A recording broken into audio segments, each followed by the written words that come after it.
The Adventures of Asher Robin, God's Pirate. Book 2, Blackbones Gold.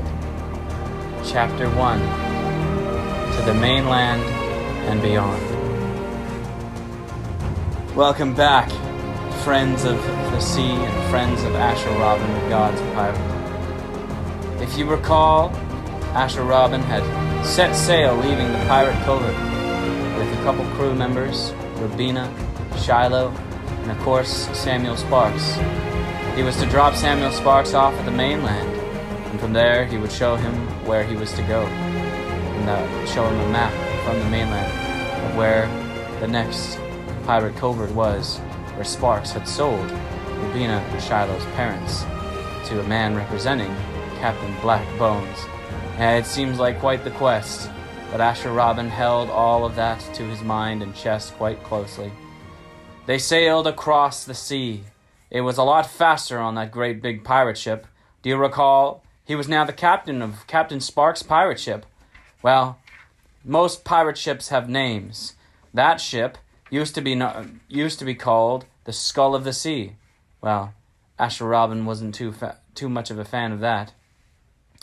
And so he had renamed it. He had renamed it after that white shark who had saved his life just the other day. He called it Jonah of White, or something like that, to reference Jonah in the deep. And when he got back to the mainland, it was quite exciting. He wanted to stop off at his island too, but Captain Sparks was very eager. He wanted to rush home and tell his family. The few days that they were on sea, it was about a week, they had a great deal of time to read the Bible. Asher Robin read it to the men who couldn't read, and Captain Sparks read it and even told Asher Robin some words that Asher didn't even know. And it was quite an exciting time of Bible study and fellowship. Well, they even at one time celebrated the Lord's Supper all together. Not all the crewmates, of course, but those who didn't join were constantly spoken to by Rubina and Shiloh and Asher, evangelized and saying that they should come and they should learn. It was a great time on that ship, a merry week. And of course, that ship would see many other times of worship unto the Lord, but now they had come to the mainland. And this is how we will start the second book in this wonderful series. This book is titled Blackbones Gold. If you recall, the first book was titled The Greatest Treasure Hunt, and we learned that that treasure hunt was actually for the souls of men, that God valued men more than his other creation, and had given them dominion over the land and wanted to redeem their souls. And so God's greatest treasure was the soul of a person. And Asher Robin was a treasure hunter, finding treasure as much as he could. And he had found that treasure in the heart of Samuel Sparks. Of course, his last name was not Sparks. But this book is not called The Greatest Treasure Hunt, for we know what the greatest treasure is. And so, of course, it is called Blackbones Gold, which you would think is a great treasure, and sure, to some it is, but indeed we will learn that it comes at great cost. And so, when they had come to the mainland, they touched their feet on land, they restocked supplies, they actually hired a few fishermen who were looking for work. Well, Asher didn't have much money, but Captain Sparks had left him with a chest of silver and gold and rubies, precious things that he had kept for himself. It was a small chest. Most of his stores were buried elsewhere. Remember what old Seabones had told Asher Robin about buried treasure and maps? Those things were real. But little bits were kept on the ship for use of purchasing things if pillaging wasn't in favor for the day. And of course Asher Robin would never pillage, and so he knew that he would have to rely on the Lord for money. Well, he was excited to spend that money, buying delicious fruit and whatnot to put on his boat. He decided on the way back, because where they had dropped off Sparks was on the far east side of the mainland, and Asher Robin's island was only a few days from there, and learning a few days west from there. And so they would drop off and restock bananas and coconuts, and Asher was very much looking forward to that. Yes, Micah? Does Asher rip down the pirate sail? I was just about to get to that. Asher Robin was also very excited to spend some money on some fabric and to sew something. You see, he didn't know how to sew very well, but he could make a good hand of it. Rubina actually was quite good at it, although not as good as her mother, but she took to it, helping Asher sew this thing that they would as they traveled. And I'll tell you what it is when, of course, they put it up. But I'll tell you now that they had to lower, of course, Captain Sparks' old pirate flag.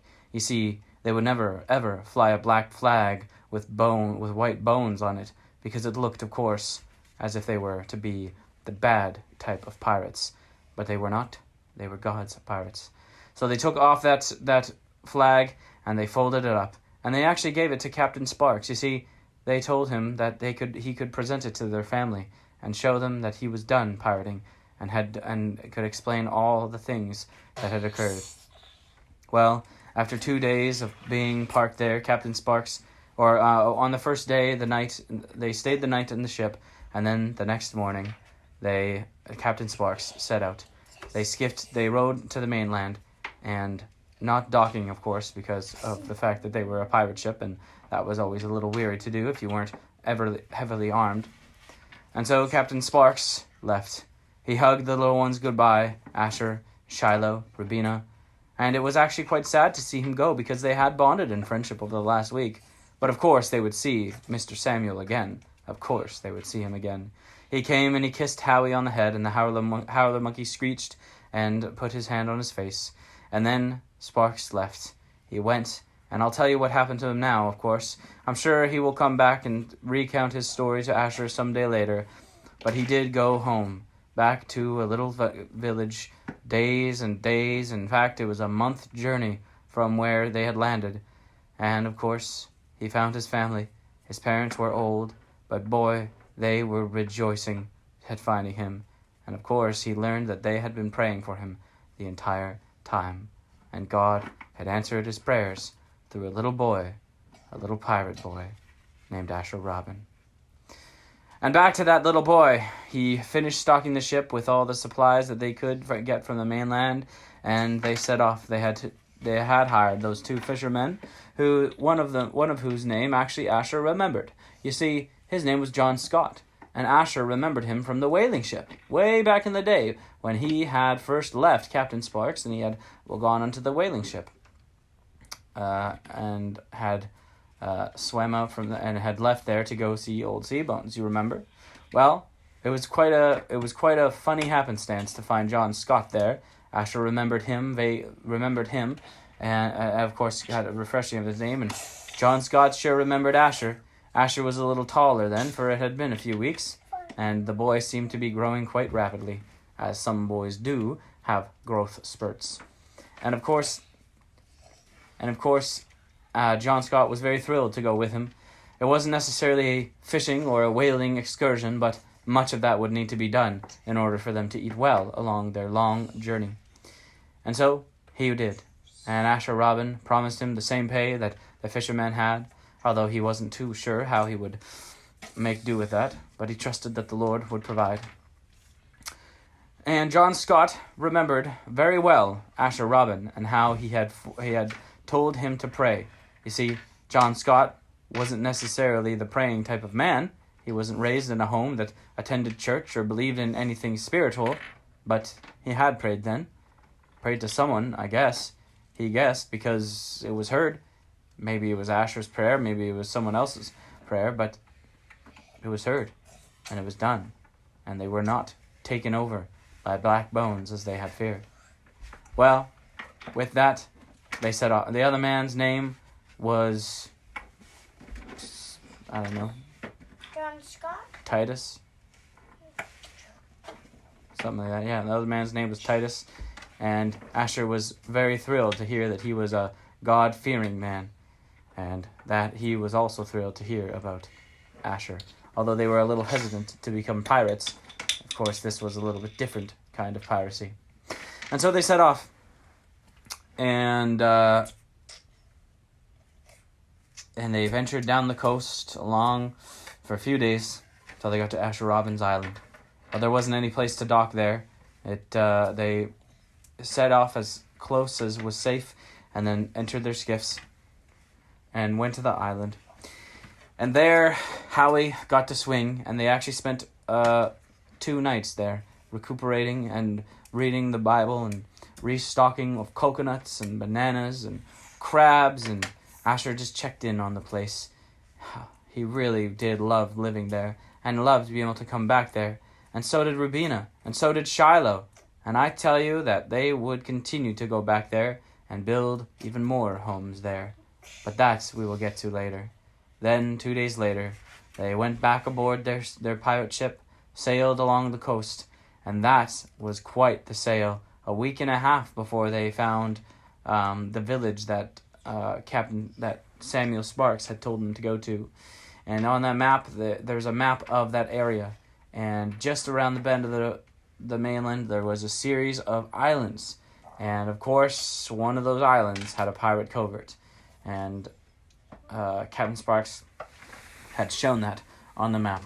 So once they could see the village, once they could see and were in range of what that map where that map was, for you see, most pirates had a large map, which was most of the seas, and the islands were very small, and some of them were not exactly correct, but then pirates would take time, and sailors and fishermen and whatnot would take time to chart the rest and make maps that were individual for regions. And of course you know these things, and so they had one for this.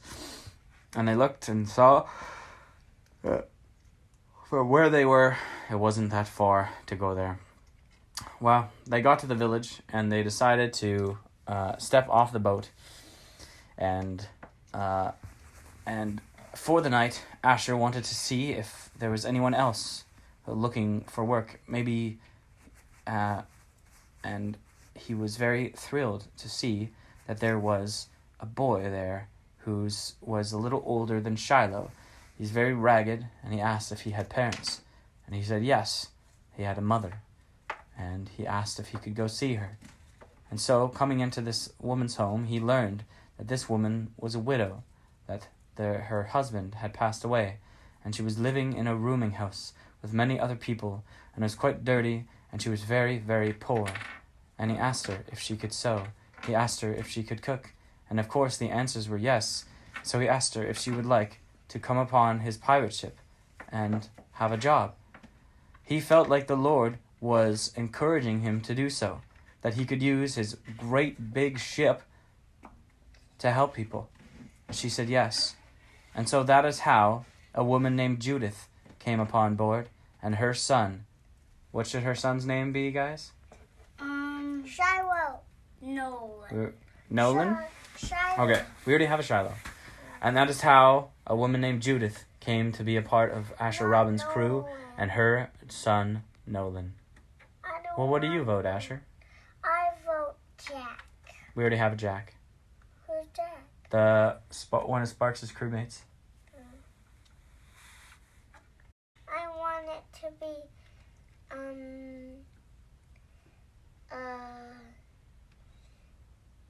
6.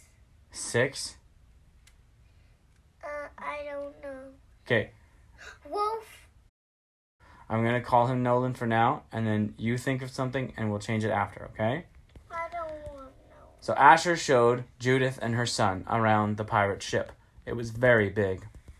The deck on top was all clean and put in order, while the crew members loved having a very godly captain, even if he was very young, and they were given a lot of liberties. They were able to set things in order how they wanted, and organize their schedules the way they wanted.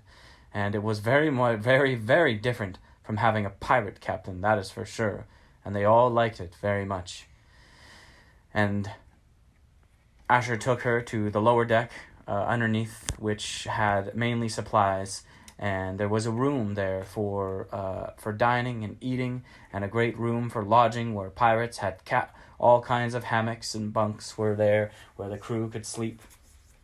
And I should tell you now that Rubina and Shiloh had moved into Asher's captain's quarters. You see, that is where they lived. Of course, Rubina was a little hesitant at first, because she didn't want to share with Asher and Shiloh back on his island all those weeks ago.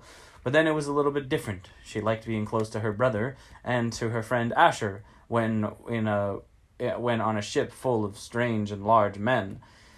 But they had put up a little curtain across the room, so she had half, and Shiloh and Asher had the rest. Of course, Shiloh was welcome to be with Rubina, but he preferred to be with his new friend and his new captain, Asher Robin, the god's pirate. It was wonderful. It felt like a little home on the sea, and there was a table with maps and looking glasses and all kinds of things. Each of them had a short sword, and there was all kinds of wonderful things. Lots of books that Asher had taken his books from the island and put them on the pirate ship, and so that he could have them with him. Howie had a little hammock too that he could sleep in, and of course he had slept there before. That was his home before he had met Asher Robin.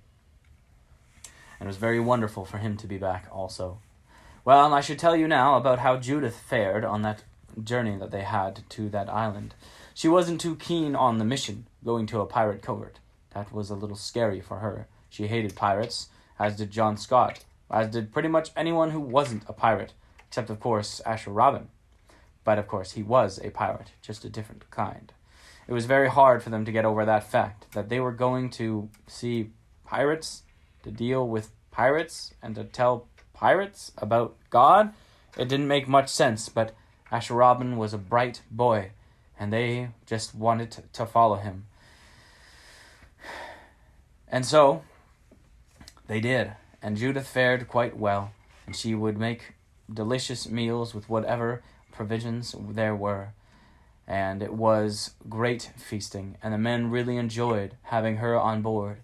And soon, after some time of her cleaning, she began to sing, and Asher Robin loved to hear it. Rubina had taken to her, and would spend a lot of time with her, missing her own mother. And of course, her little son had taken to Asher and Shiloh and him played often on the deck, and helped as much as they could with the tasks above. And they would sing songs, praising the Lord, singing great songs about seafaring, quoting psalms. You see, Judith had not been a church-going woman either, but she knew God. You see, God seems sometimes to come to people often, even if they do not go to church. He comes to them, and Jesus develops a relationship with them and meets them in their lowliness. And so now she was a part of a kind of church, a gathering of people faithful to God, even if it was on a pirate ship led by a little boy, God's pirate.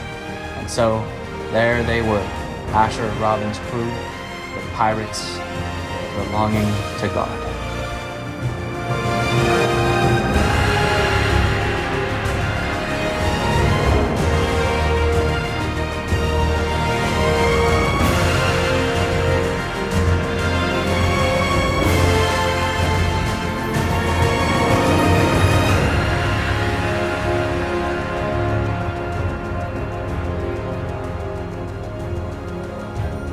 The Adventures of Asher Robin, Book 2, Blackbones Gold, Chapter 2. More and more and more pirates. Well, I told you that Asher Robin's crew was growing. They had John Scott from the whaling ship. They had Judith and her, I've now made it a daughter, seeing as we couldn't decide on what the boy's name is going to be. It's going to be a girl, which is going to be Shiloh's friend and Ruby's friend. Okay, so it's a little 6-year-old girl about that. Okay, and her name is Martha. Okay, so Judah and her daughter Martha has joined Asher Robin's crew. Judith is the cook, and Martha runs around and plays with Shiloh and Howie. I also told you that Shiloh had a baby crocodile. Well, he had been diligently feeding him little fish, and that crocodile was starting to grow. It was about the size of his arm right now. And who knows how big that thing would get before the end of his life. I suppose we will just have to wait and see. But they had left, and they were a week and a half into their sailing journey. They didn't exactly know precisely where to go, but they found it eventually. They had a map from Captain Sparks. He had marked which island there was a pirate covert on, the one that he had sold Shiloh and Rubina's parents on the one of Captain Blackbones. Now, I should tell you that something very interesting happens.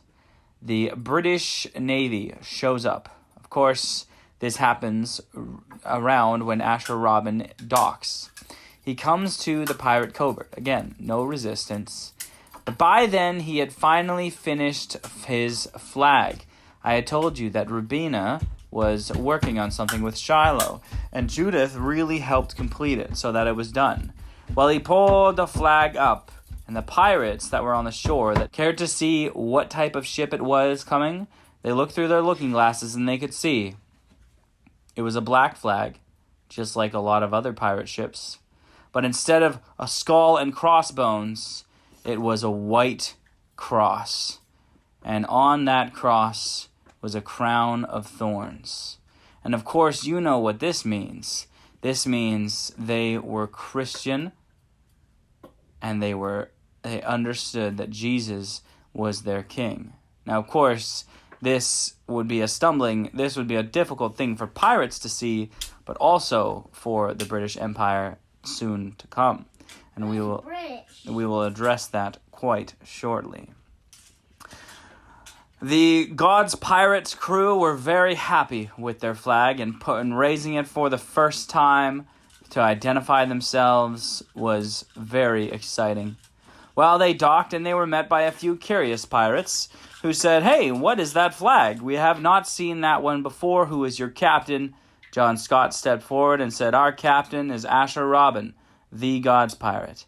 Well, the guys didn't know, the other pirates didn't really know what to make of that. And when they saw Asher Robin, just a little 11-year-old boy with a howler monkey on his shoulder and a crew with a woman and three other children, they started to laugh. And they looked at John Scott and said, "You're following orders from kids?" And John Scott smiled. And he said, "Let the little ones come to me." Of course, he was quoting the words of Jesus. These pirates did not know. What happens next was John Scott and Asher Robin, as well as Rubina, went forward into the covert. It was very different from the other one, for it was high up on the island. You see, it was like a huge rock sticking out of the sea, a series of large rocks as if, and there were small steps going up. And so traditionally what pirates would do is navigate through the islands and try to anchor their ships within the rocks so that they were safe from great tempests and winds that would come from the western sea, and also so that if there were any more than 3 ships, it would be difficult to spot from far away amongst the islands. Of course, many people started to know that this is where pirates gathered together. But yeah, they parked there, and they loaded off on a skiff and went to a nearby dock. They went up some steps, which is where those pirates were, and got to the top. And the plateau was turned into quite a large valley. You see, the pirates had set up camps, and there were a series of caves up there that they were in. It was similar, but it was more open.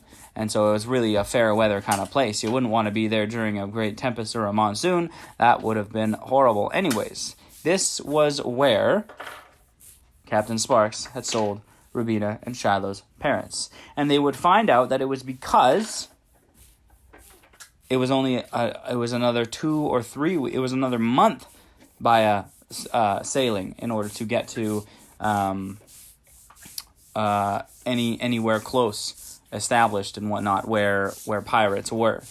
And so when they got there, they started to ask questions about Blackbones and where he was and what he was up to and who he was buying.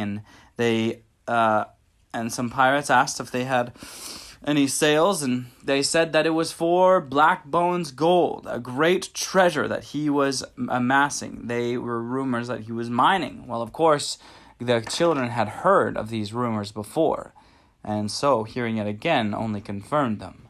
They now needed to find out where that mine was, or find out where Blackbones was. The problem is, nobody knew where the mine was.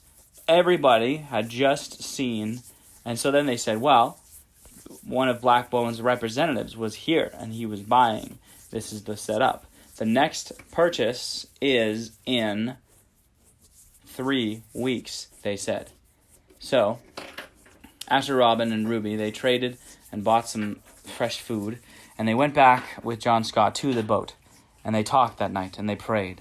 And when the evening was down, they sat on the deck, and they talked and they prayed about this decision.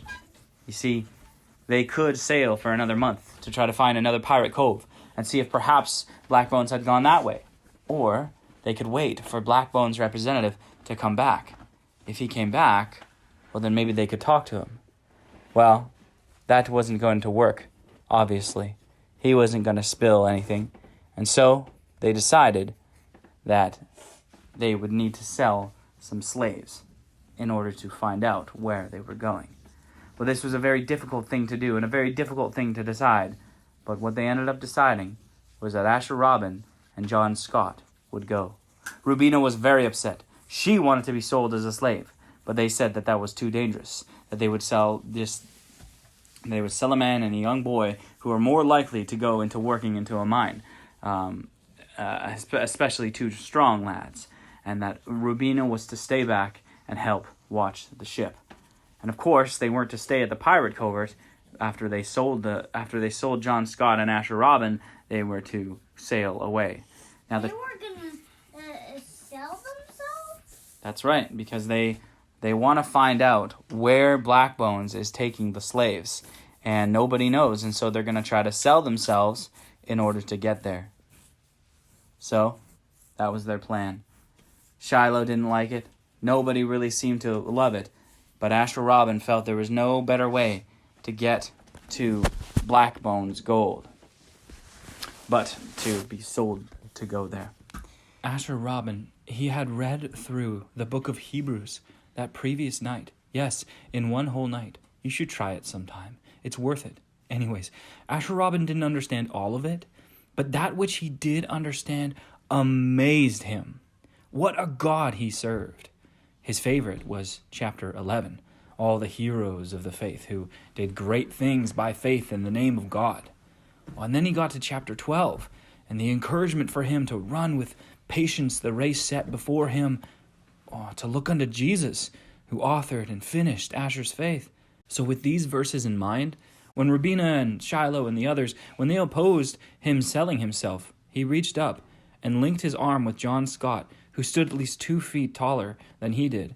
And Asher Robin said, "Shall not the Lamb of God, Christ Jesus, receive even more joy for his suffering on the cross?" And what he meant was, by going to where the slaves were, he could rescue those slaves, preach the gospel to those slaves. Now, my dear children, my friends, this is sort of a quote from 2 actual men who actually sold themselves into slavery to go to share the testimony of Jesus Christ with a group of slaves on an island somewhere. That's an actual story which took place about 100 years after the events of this Asher Robin story. You should do some research and find out about that story. It is amazing. But back to Asher Robin. So, Jack was appointed to be watching the ship. Not Jack the crocodile, of course, but Jack the crewmate, Sparks' old crewmate who had stayed on. He was appointed to be the one to do the deal and to sell. So, they waited their time. 3 weeks. They traded what they could. They went fishing, got stores. They spent a lot of time praying. And Asher did what he could to talk to the pirates at the covert about God and about repentance and about his salvation through his son. Well, not many were very interested, but one was actually. There was a young man whose name was Micah? No. Paul? We reference Paul a lot. Anyways, we'll call him Micah for now. There was a young man who was 19 years old named Micah. He was very interested. He was the son of another captain, and he was just looking for work. Well, Asher Robin decided to start talking to him, and he was rather interested in this story. So he listened, and finally he decided that, well, maybe he would work with Asher Robin. Of course, Asher Robin wasn't in the business of hiring, for he was about to become a slave, and so he said that he would find him again one day, and that perhaps when his business with Blackbones was done, he could hire him. But what Asher Robin did do was be sure to hand him a few Bible verses so that he could read them, and he encouraged him when he got to the mainland to find himself a Bible or a church where he could read one, for it was the kind of thing that would change his life. That was another thing that Asher Robin was busy on, was writing Bible verses and trying to teach people how to read. Rubina wasn't interested, but Shiloh was. He started to show him letters and spelling and whatnot, and it was very slow, but he used the Bible for it, and so it was very exciting. While at last their 3 weeks on the sea and by the pirate covert were up, and they knew that they had to start spending the nights there on the island, so that whenever Blackbones' representative came, they would be warned. And so he did. He was a large man, with an eye patch, of course, missing a leg, had a peg leg. Or no, didn't have a peg leg, but he didn't even have an eye patch, but let's just say he had a hook for a hand. It was a large man with a hook for a hand, pistol on his side, and a long sword strapped to his back. He had a vest that went down to his ankles, and a wide, pointed black hat. His name, well, I'll tell you his name. His name was Bone Breaker.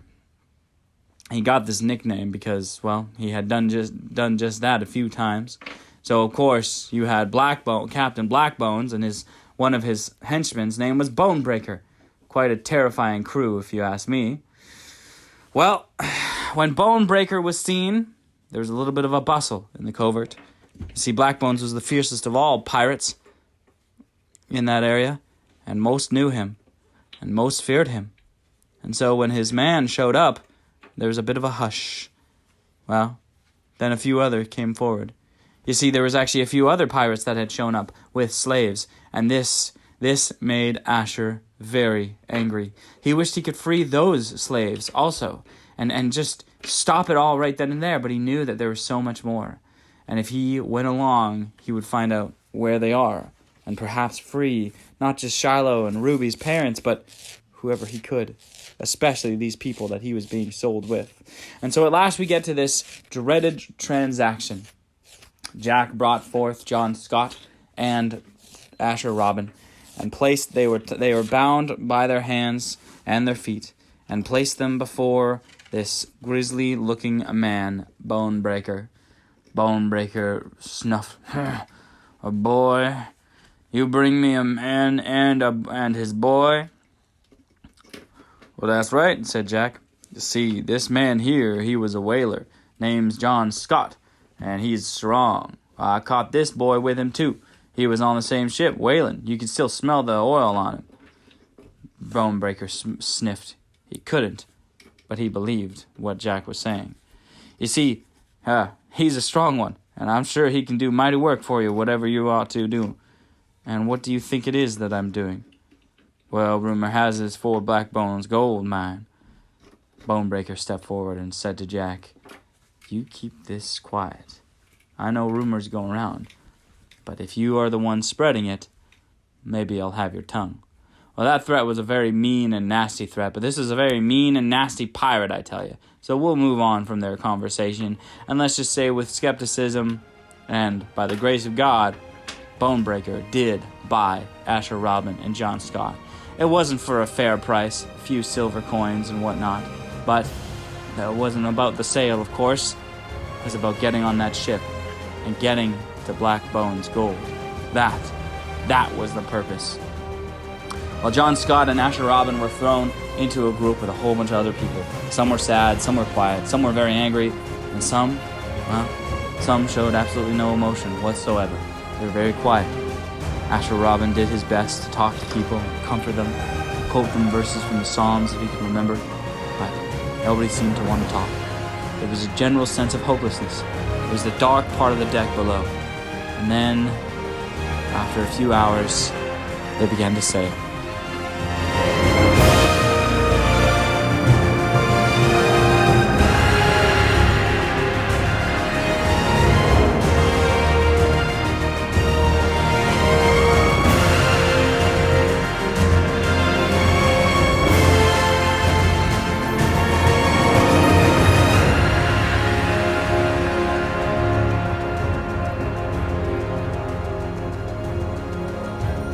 Well, I told you that Asher and Robin.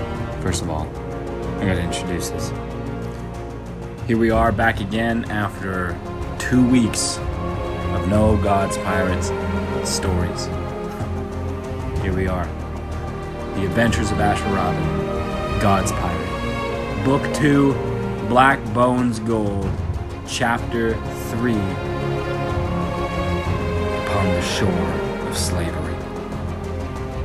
Well, I told you that Asher Robin and John Scott sold themselves to this bone breaker fellow, and that they set sail. What I didn't tell you, what Asher Robin didn't know, well, I will tell you now, is that Ruby snuck on board as well with Asher Robin's howler monkey howl. That's right. It's the second time that Rubina, the big sister of Shiloh, had snuck onto a pirate ship with hopes of saving Asher. See, she hadn't really agreed that they should go by themselves in such a manner. Why not sneak on, she protested. Why not do what we have done before and surprise the pirates and find out the location? Well, Asher Robin had said that maybe they wouldn't take him. This was the best way to get there. What if you would never be free, said Ruby. I would trust God for that, said Asher.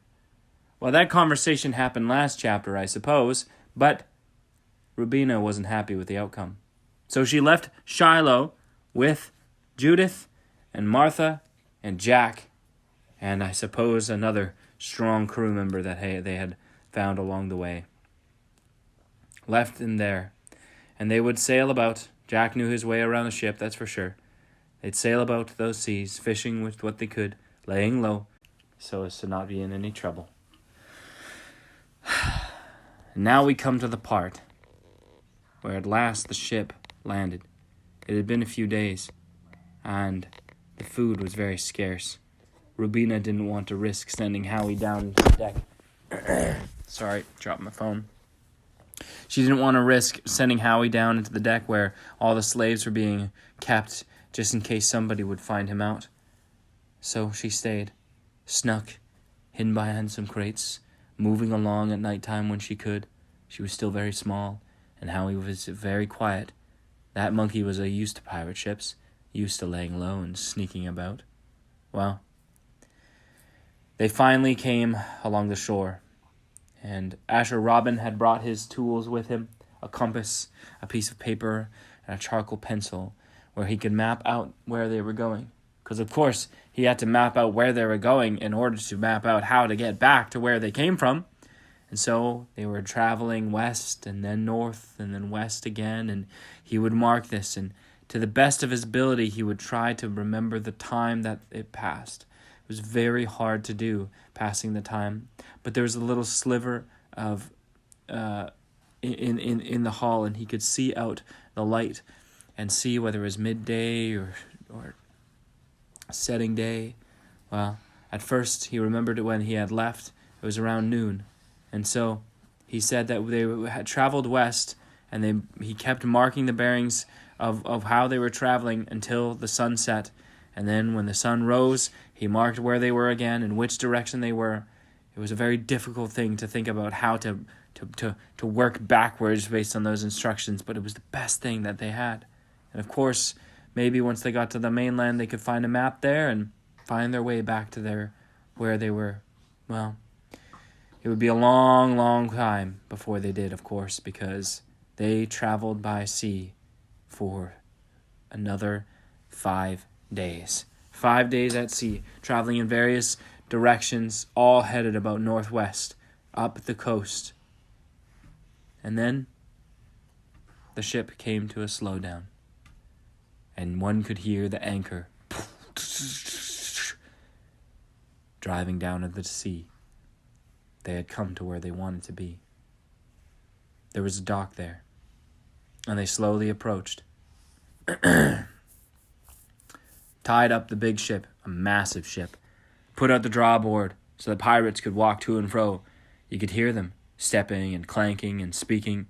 More voices now, many, many voices. Things were being unloaded. And at last the hatch opened, where all the slaves were. They were very hungry. They were very weak. They were fed little, just enough to not starve, but very little. And then the pirates came down, and they ushered all the captured people out. So many different kinds of people. Asher Robin had it in mind that all of them should become his crew members one day. There were so many little kids too. Well, no, there weren't too many little kids, I guess. But they came to the shore. They saw that there was not too much of a village, just a dock and a path. Not really any more pirate ships. This was just a pirate ship of Blackbones that would that would bring the slaves from the purchase point to the mine. They would be very careful to make sure that they weren't followed because they didn't want anybody to know where Blackbones gold was. And of course it was a lot of gold. You see, about a day's trek into the mainland, they were going up and down. They came to a stream. And in that stream, they followed up it for quite some time. It looked like a very well-trodden path. Many feet had walked there.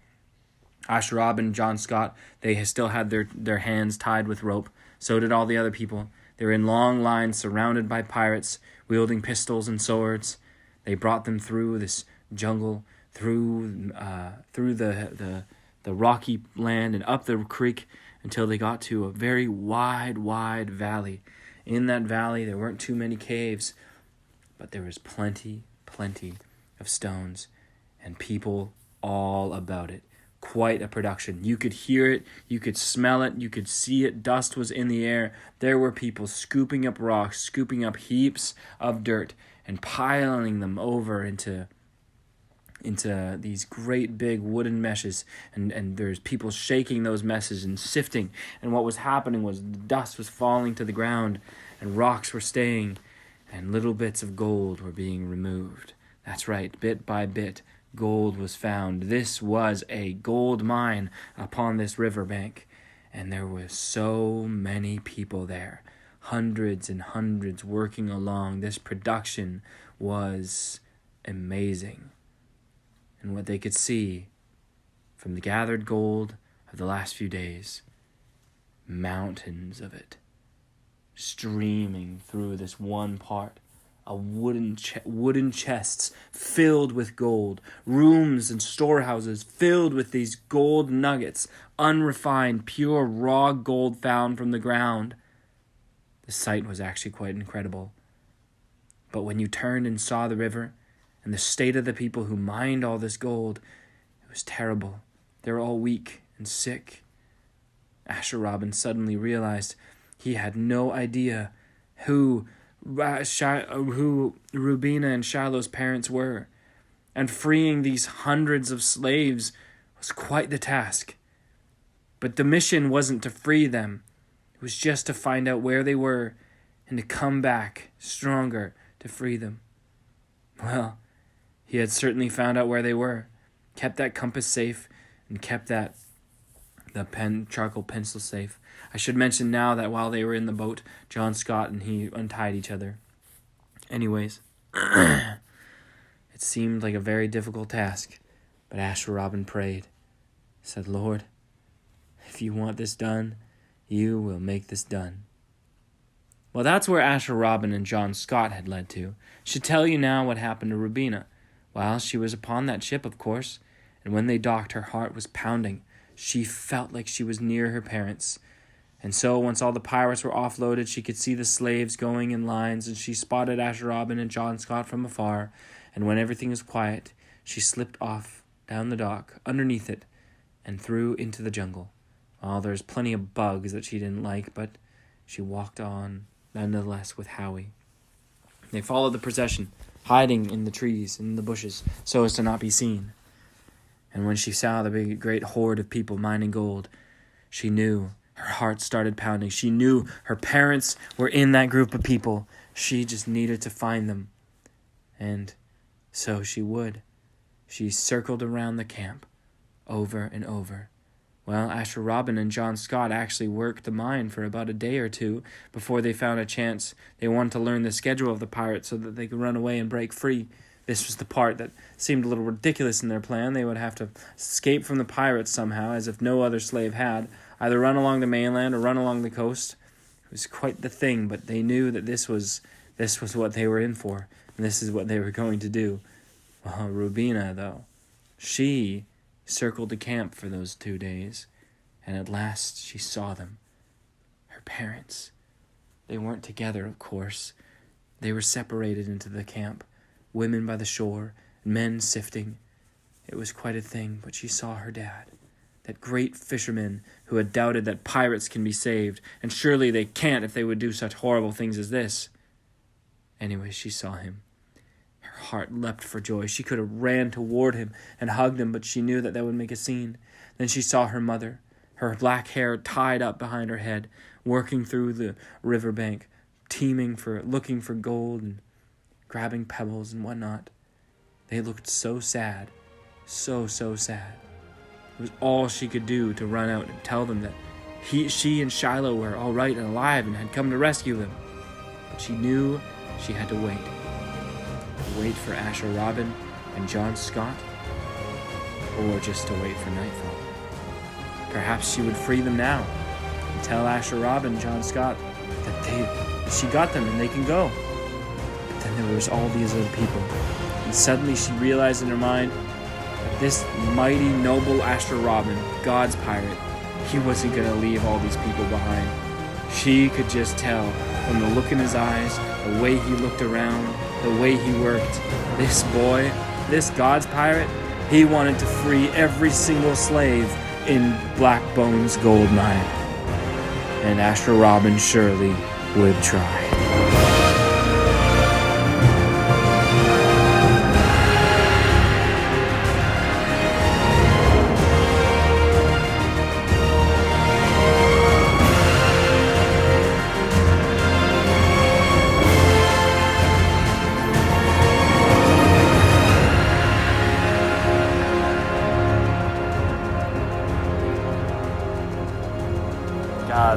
The Adventure of God's Pirate. The Adventure of Asher Robin. And the amount of times I've gotten this title incorrect is unbelievable. Like 15 chapters into this story. The Adventures of God's Pirate. The Adventures of Asher Robin, God's Pirate. Book 2, Blackbones Gold. Chapter 4, The Rescue Plan. That's right, this chapter is called The Rescue Plan. Because like I mentioned in the previous one, Asher Robin wanted to free all those slaves who were mining gold for Captain Blackbones. Rubina could see it, that needed to happen. So, what she did is when night came, the slaves would rest. They would go up the hills a little bit through the forest to where they had a camp. All surrounded by pirates. There were so many pirates because there was a lot of gold and there was a lot of wealth in it for them. I told you that pirates were stinky, mean, and greedy. Well, this is the greedy part. They were doing so many things they were doing so many things to try to earn more money, you know? And can you explain that I came up with the rescue plan? I give you an idea. Absolutely. Within the book content, typically that doesn't happen, but we'll find a way, okay? All right. Because I'm talking to future you, right? So you know you came up with it, right? So when I'm telling the story, I don't really need to tell future you that you came up with the idea. So, all right. I forget where I was. What?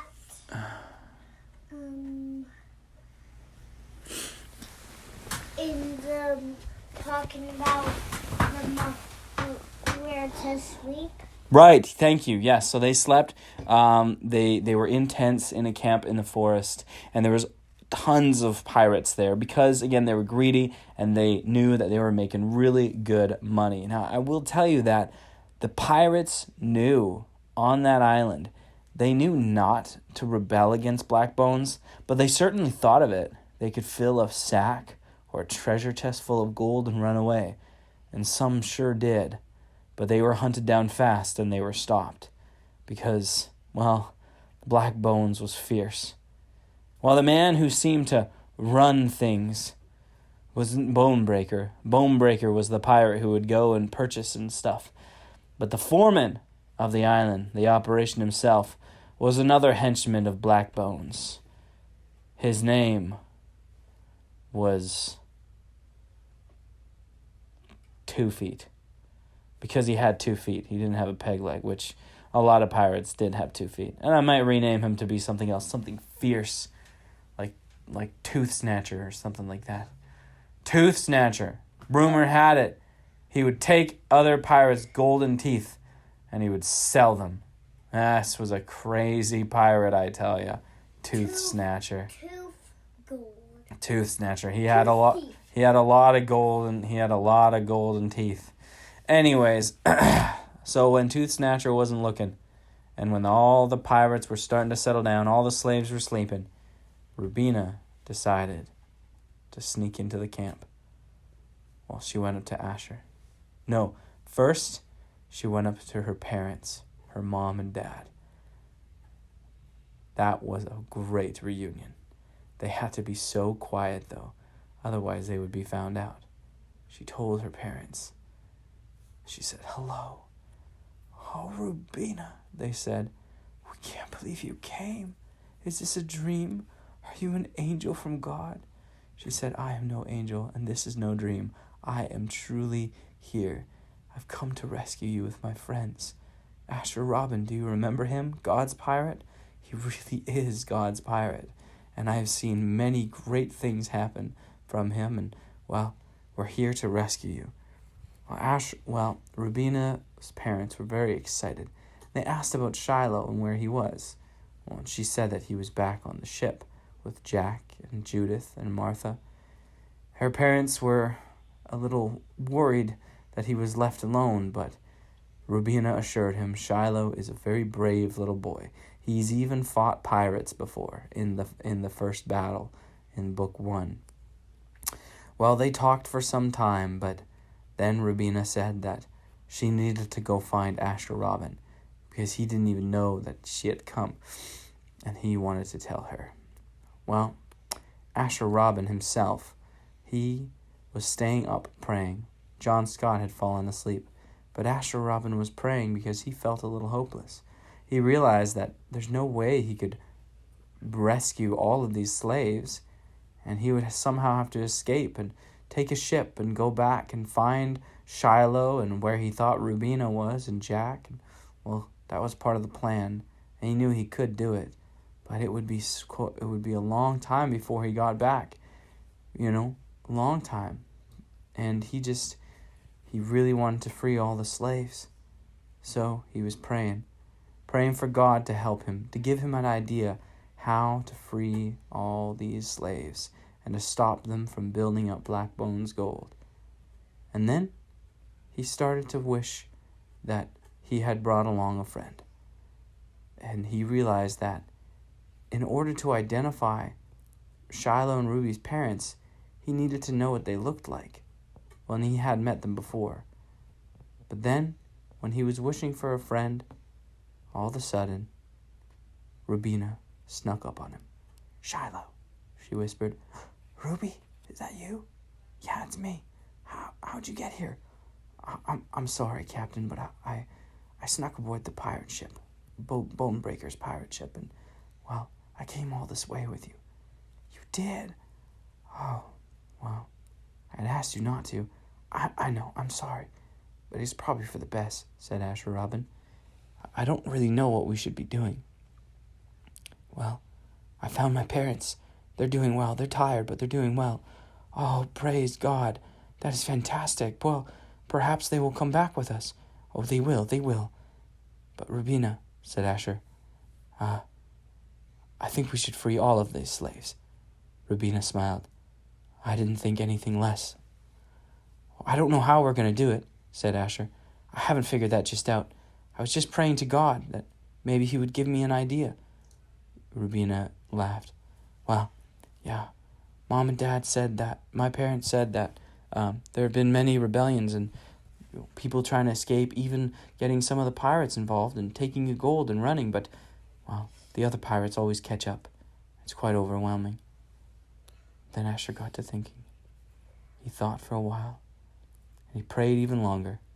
Soon Rubina went back to her parents, hugged them good night, and snuck back into the woods. She wouldn't dare fall asleep in the camp, otherwise the pirates might notice her. She could pass off as a slave, but she was the only little girl there. It was just men and women and strong young boys like Asher Robin. So she snuck back into the forest, climbed up a tree where there's a nice big branch. She tied some vines over to two other branches and fell asleep up there in a little hammock. There she was not seen and safe for night. She slept not very well, but well enough. Then the sun began to rise. Asher Robin had prayed for hours, and then he fell asleep.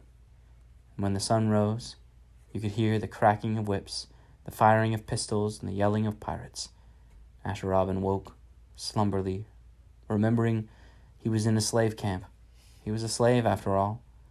Well, he remembered somewhere in the Bible that Jesus came to set the captives free. Well, he reckoned that this is what Jesus came to save them from, but he was sure excited to do something that Jesus did.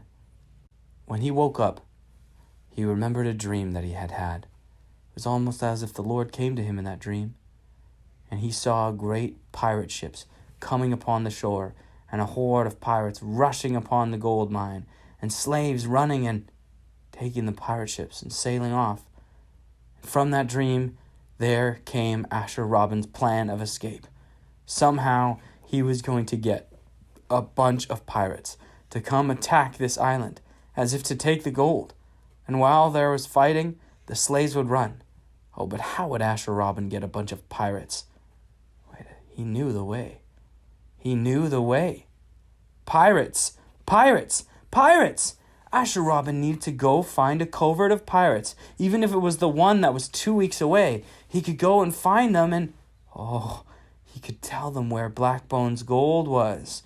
He could arrange for an assault, a big attack, where all the pirates could distribute and share Blackbones' gold. And when all that was happening, the looting, the pillaging, pirates raiding pirates, the slaves would come around and they would all join. They would board Asher Robin's own pirate ship, and they would all sail away, all the hundreds of them. They might even need to take another ship. Asher Robin was willing to do so, although he didn't like the idea of stealing. But pirate ships were all stolen anyways from the British, from different empires and different militaries, so it wasn't really stealing if you think about it that way, stealing from something that's stolen. Anyways, he knew that it was going to be for the greater good, saving these slaves, and that filled Asher with such excitement. He worked very hard that day, and he decided that, well, of course, he would have to leave the island. He, maybe John Scott, Rubina, her parents too, they'd have to go and sneak out and take a pirate ship, take a skiff, or go back with the next one. Well, Bonebreaker hadn't left yet, and Asher Robin that day, when Rubina snuck in to talk to them, he told her that he wanted her to spy on Bonebreaker, to listen, to stay outside his tent and find out when he was leaving. Maybe go down to the dock where the boat was and find out when he was setting sail. And he did set sail. In another 3 days. It was a long 3 days. Asher Robin was very sore. He had even been whipped by a pirate at one time. Well, that was the life he had for those few days. But he told people as much as he could. He would tell a slave, I'm going to go, and I'm going to go find, and when I'm going to come back, and I'm going to free you. My name is Asher Robin. I'm God's pirate. And the slaves, all of them, were very excited at the prospect, and they rejoiced. And Asher Robin used it as a time to tell people about Jesus and forgiveness and what he was doing. Well, the gospel spread pretty well there, and a lot of people really understood that God was real, and maybe God had sent this little boy to save them. Well, it was a pretty easy lead-in for him to talk about how God had sent his son into the world to save them, whoever would believe in him. Asher Robin said, believe in my plan and you'll be saved. And he would just tell them about the gospel. Very similar. And he was so excited. And so word spread throughout all the camp. But not to the pirates. They were very careful to not tell the pirates. They did not want them to know. And then the time came where Bonebreaker was to set sail again and go to another pirate covert to buy some more slaves. You see, they were starting to move upstream where there was more gold, and it was endless. This place was filled with gold. It was unbelievable, untapped. There wasn't the nearest village for miles and miles and miles and miles and miles. It was just jungle, and it was Blackbones jungle, if you reckon. Attached, it was a huge island. Oh no, it was attached to the mainland. Anyways, now Asher Robin was able to sneak out of the camp, but not John Scott. He asked if John Scott would be willing to stay. After all, it was going to be a lot easier for him to sneak away just that. And John Scott agreed he would. And then Rubina's parents also said that they would stay. Rubina reluctantly went with Asher, so that those two snuck onto the ship. In fact, Asher saw that they were loading crates. He snuck in one of them, and Rubina snuck in another. They carried them into the hall. There they could open them up and come out when it was all quiet and still. And they waited many hours until they started to feel the rocking of waves as they had set sail, leaving Blackbones gold mine, headed toward the next pirate cove to raise up an army of pirates to free the captives.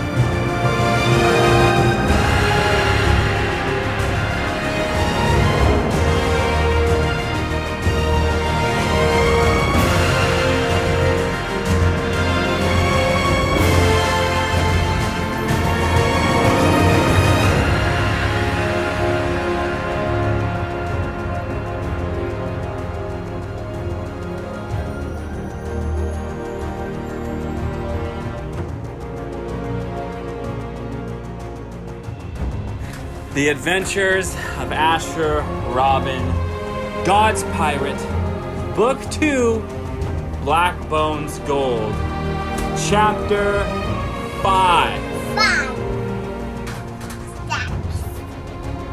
Covert in a covert. What does that mean? Well, so a covert is like a hidden thing, right? Hidden gathering. But then being covert is to be sneaky. So Rubina and Asher are about to be covert in a covert. They're about to be sneaky in a pirate covert. Alright. Now, I forgot to mention something in chapter 4.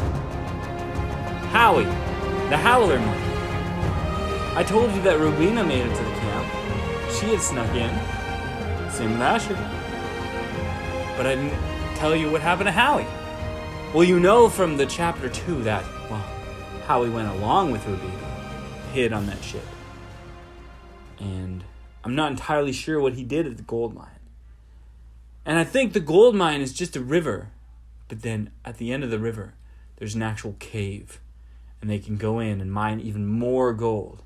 And the men go there and get big chunks of gold. Anyways, Asher Robin and Rubina and Howie, what they did was they snuck onto the pirate ship. I told you this. They snuck onto the pirate ship and they took in each pocket a little nugget of gold. And they would use this to show the pirates Blackbones gold, that it was real and that they could have it. Well, the journey was a few days, probably a week. Howie would sneak out at night, go fetch them food, bring it back, and they would eat. The howler monkey was sneaky. He was never seen by any of the pirates. Asher Robin had done this a few times now. Snuck and hid while Howie went and got him food. It was a good setup, and Asher was very grateful to the Lord for keeping him safe and keeping him fed. He was also very grateful that Rubina was there. You see, it was actually the first time that they had really had a long time to talk to each other. well, they had always been busy with somebody or doing something on, a mission, battling pirates, walking through the jungle. They had never just sat and talked. And so, just the two of them and Howie, they sat and talked. And Asher told her about Bible stories, as many as he could think of, as many as he could remember, because he missed his Bible, which he had back on his pirate ship. And he would tell her all about Bible stories. She would ask questions, and he would try to answer. Sometimes he didn't know the answer. But it was a good time. And those two were definitely close friends. But their legs were sore. They were in the storage deck, and anytime a pirate came down, they had to quickly hide. For the most part, they had to stay down there where there wasn't too much light. And then they docked.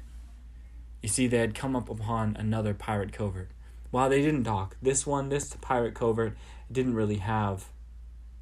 I guess most pirate coverts would have had some kind of place to dock, but this one, it was just at the base of a jagged cliff, and long ropes were hanging down, rope ladders, and you had to climb up a little bit.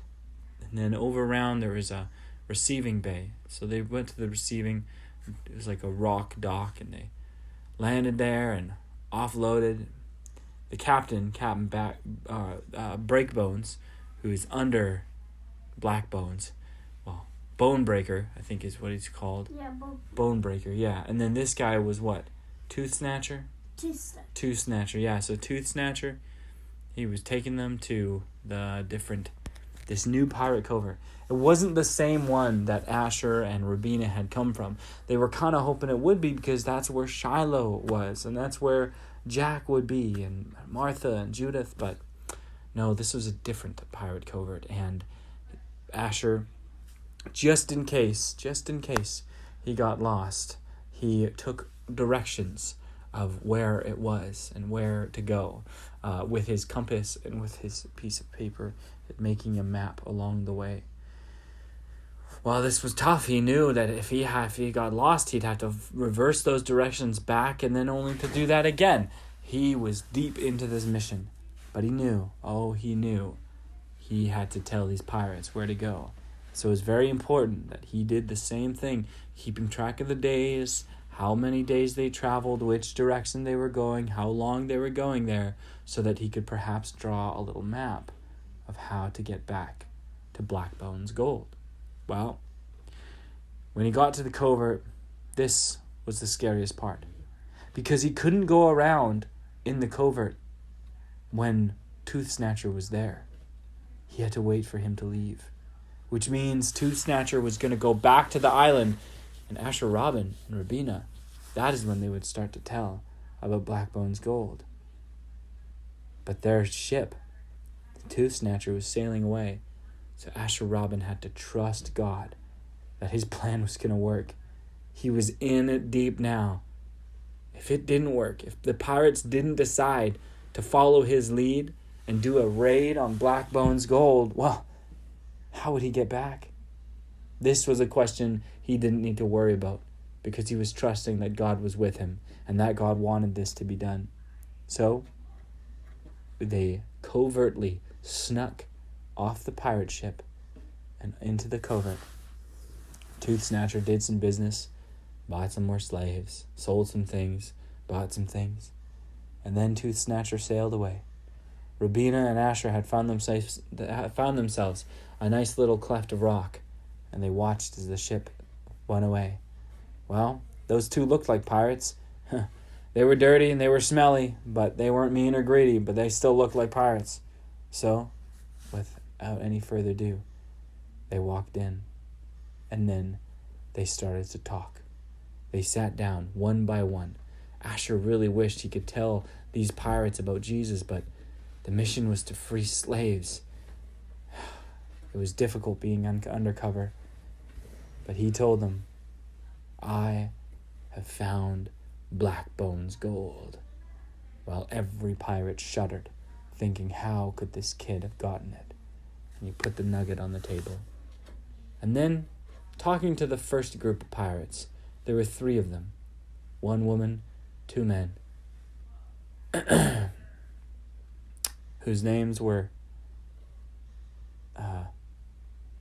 Bonnie was the girl, and the men's names were Jack and... No, not Jack. They were, 2 men's names. What do you guys think? Cooden and Judith. We already have Judith. No, not Cooden. Jack. We already have a Jack.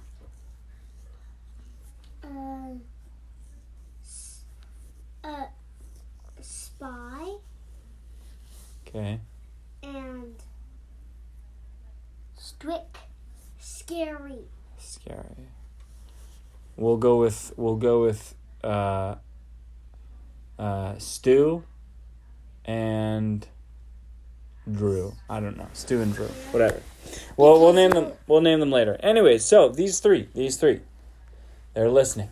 Asher Robin took the gold nugget and put it on the table. He said, "I have found Blackbones' gold.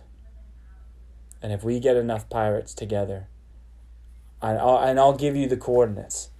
There's going to be a raid. All of us. We're going to go. Every pirate in this covert. Every pirate everywhere. We are going to go and raid Blackbones' gold.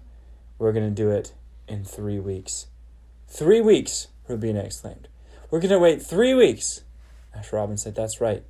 This is a small pirate covert. We need to find our way back to the one where Shiloh and Jack are. We have to get there, and we have to take our ship back to get there to free the slaves. So we need 3 weeks. It's not a lot of time, but it should be just enough. Well, we have to trust God on this one. 3 weeks' time, and we will raid Blackbones' gold," he told. He started to tell everybody, and they asked him, "Who are you?" He said, "My name is Asher Robin, and I'm God's pirate." Well, they hadn't heard of what God's pirate was, of course, and he explained it to them, that he was there to help the pirates, to save the pirates, and Blackbones was the worst of all.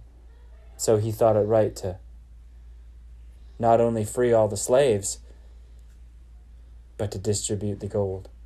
He said, "I want to free the slaves, and consider as much gold as you can carry as your payment," is what he said. Well, many pirates didn't like this idea, but the concept of getting all of Blackbones' gold tickled the greed of every pirate he spoke to, and they held it in their mind and thought, in 3 weeks, in the end of the 3rd week, just as sun was beginning to set, that is when Asher Robin would be there. And he gave the coordinates, gave the directions of how to get back. Well, this was it. Now he had to charter for himself a way off this pirate ship. Well, he had 3 more gold nuggets. He had his 4 gold nuggets. So he offered a pirate 3 of them to take him to the other covert where Shiloh should be. And the pirate did. That pirate's name was called Greenback because he had a pet turtle, a greenback turtle, which I think is the name of a turtle, I'm pretty sure. Leatherback turtle. I don't know. We got to think of some cool pirate names. We'll think about that later. Jicky? After I'm done. Well, no, it's got to be like Jicky is like, what does Jicky mean? You know, like pirate names are like, you know, Eye patch turtle. Stuff like that, I guess. I don't know, but we'll think of stuff. Anyways, so he chartered this other pirate, gave him the 3 gold nuggets, which was worth quite a lot. I should mention, definitely worth the sale, that's for sure. And that pirate took him, Rubina, and Howie back to the other covert. Well, he told him the directions of how to get back to Blackbones' gold, and from there to there. But the pirate said he already knew the way. And he even showed Asher Robin a map of the area. And from together, they were actually able to mark where Blackbones' gold was.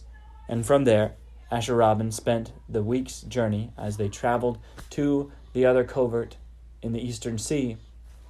They spent that week's journey making mini maps of what parchment they had and charcoal so they could hand it out to other pirates.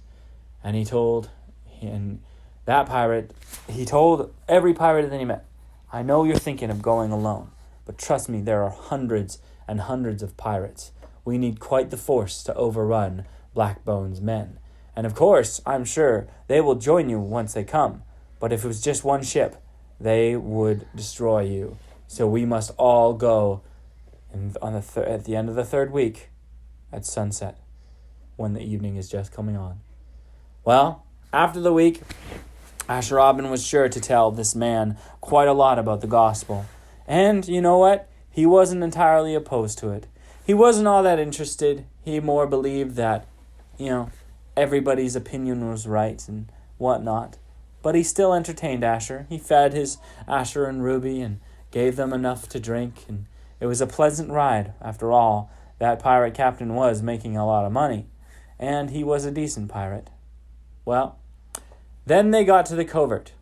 And that is where, to their delight, they saw Asher Robin's ship flying. No, it didn't have any flag flying, but they could see little Shiloh running about the deck. And he said, that's the one I want to get to. So they came up close and boarded their own ship again. Well, it had been 2 full weeks since they had seen Shiloh, and Rubina missed him. He looked a little bit taller, his hair a little bit longer, his eyes a little bit brighter. Jack was there too and gave Asher and Ruby big hugs. Judith and Martha came and gave them hugs, and Shiloh wanted to hear all about their adventures. But then they started asking, where is John Scott? Shiloh said, did you find Mom and Papa? Well, then Asher and Ruby explained everything and explained their wild plan. Well, not everybody was excited about the plan. Judith wasn't too sure it was safe. Jack thought it was hysterical that they would take on Blackbones. Blackbones boot, he screamed. You can't take on Blackbones. But Shiloh was excited. This was the kind of plan that God's pirates do. Crazy things in the name of the Lord for the sake of freeing people and spreading the gospel. And then they went on to that little patch of that covert in the rocks, and they spread out the maps, and they spread the word. And I tell you, that covert by the end, there was 5 ships willing to go, and from the other one there was 4 ships, and from this one there was 3 other ships, and with Asher Robin's pirate ship, that made it 8 in total. 8 pirate ships. At the end of the 3rd week, at the sunset, at the setting of the sun, 8 pirate ships would come and raid Blackbones Gold. And of course, they had spent a week traveling to the other one, and it was going to be a week to get back. So, time was running out. So after gathering enough supplies, they set sail towards the shore of Blackbones Gold to rescue not just Rubina and Shiloh's parents, to rescue all the slaves. But rumor spread, and someone else had heard about the plan. Someone else had started to sail towards the shore. That someone else, of course, was Captain Blackbones himself.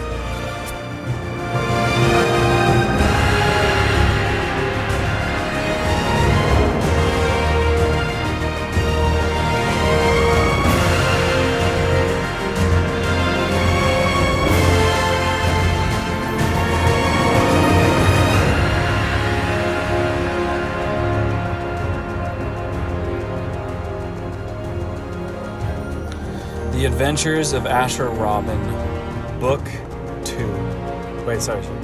The Adventures of Asher Robin, God's Pirate, Book 2, Blackbones Gold. Chapter 6, Pirates' Praise. Well, the crew of Asher Robin's God's Pirates ship, that crew, they were sailing for about that last week there, approaching the 3rd week. At the end of the 3rd week, at the setting of the sun, that was the deal that Asher Robin had promised all those other pirate captains, and they had They had spoken to that second covert, and they had a total of 3 ships from that covert and 4 from the other one that had promised to come and to pillage the pirate gold mine that belonged to Blackbones. So all in all, there's about 8 pirate ships expected to show up, and it was rather exciting. But nerves started to build within the crew as they approached and as they got closer. And finally, they got there with 1 day left to spare. And they got there in the evening. They stayed off a little ways, but they could see it in the distance, that pirate place, the pirate village, little lights. And they knew that was the gold mine. They had been there. Asher Robin had seen it, of course, from land. This is his first time seeing it from afar. And they had navigated with the map that they had created based on Asher Robin's directions that he had taken. They had navigated their way there, and they had 1 day to spare. It was the evening before that final day when the other pirates were told to show up. And they got there. They anchored far enough away where they wouldn't be seen in the moonlight. And they decided that they would pray, because the next day was going to be huge. The next day was the day when they were going to try to set the captives free, to free all those slaves, Rubina and Shiloh's parents as well. And it was a big, big thing that they were coming upon. And so they wanted to pray. And pray they did. Asher Robin would read a little bit of scripture, and they would pray, and they sat around in a circle on the deck, all of them. Judith and Martha, Shiloh and Ruby, Asher, Jack, John Scott. They sat there, and they prayed, asking for God's help. And they started to sing songs on the boat. They start off, they're very serious when they started singing. But Asher opened up the book, the holy book, the Bible, to Psalm 33. And he wanted to share it with the crew. And he decided to pray it and to sing it, and that other people could join along.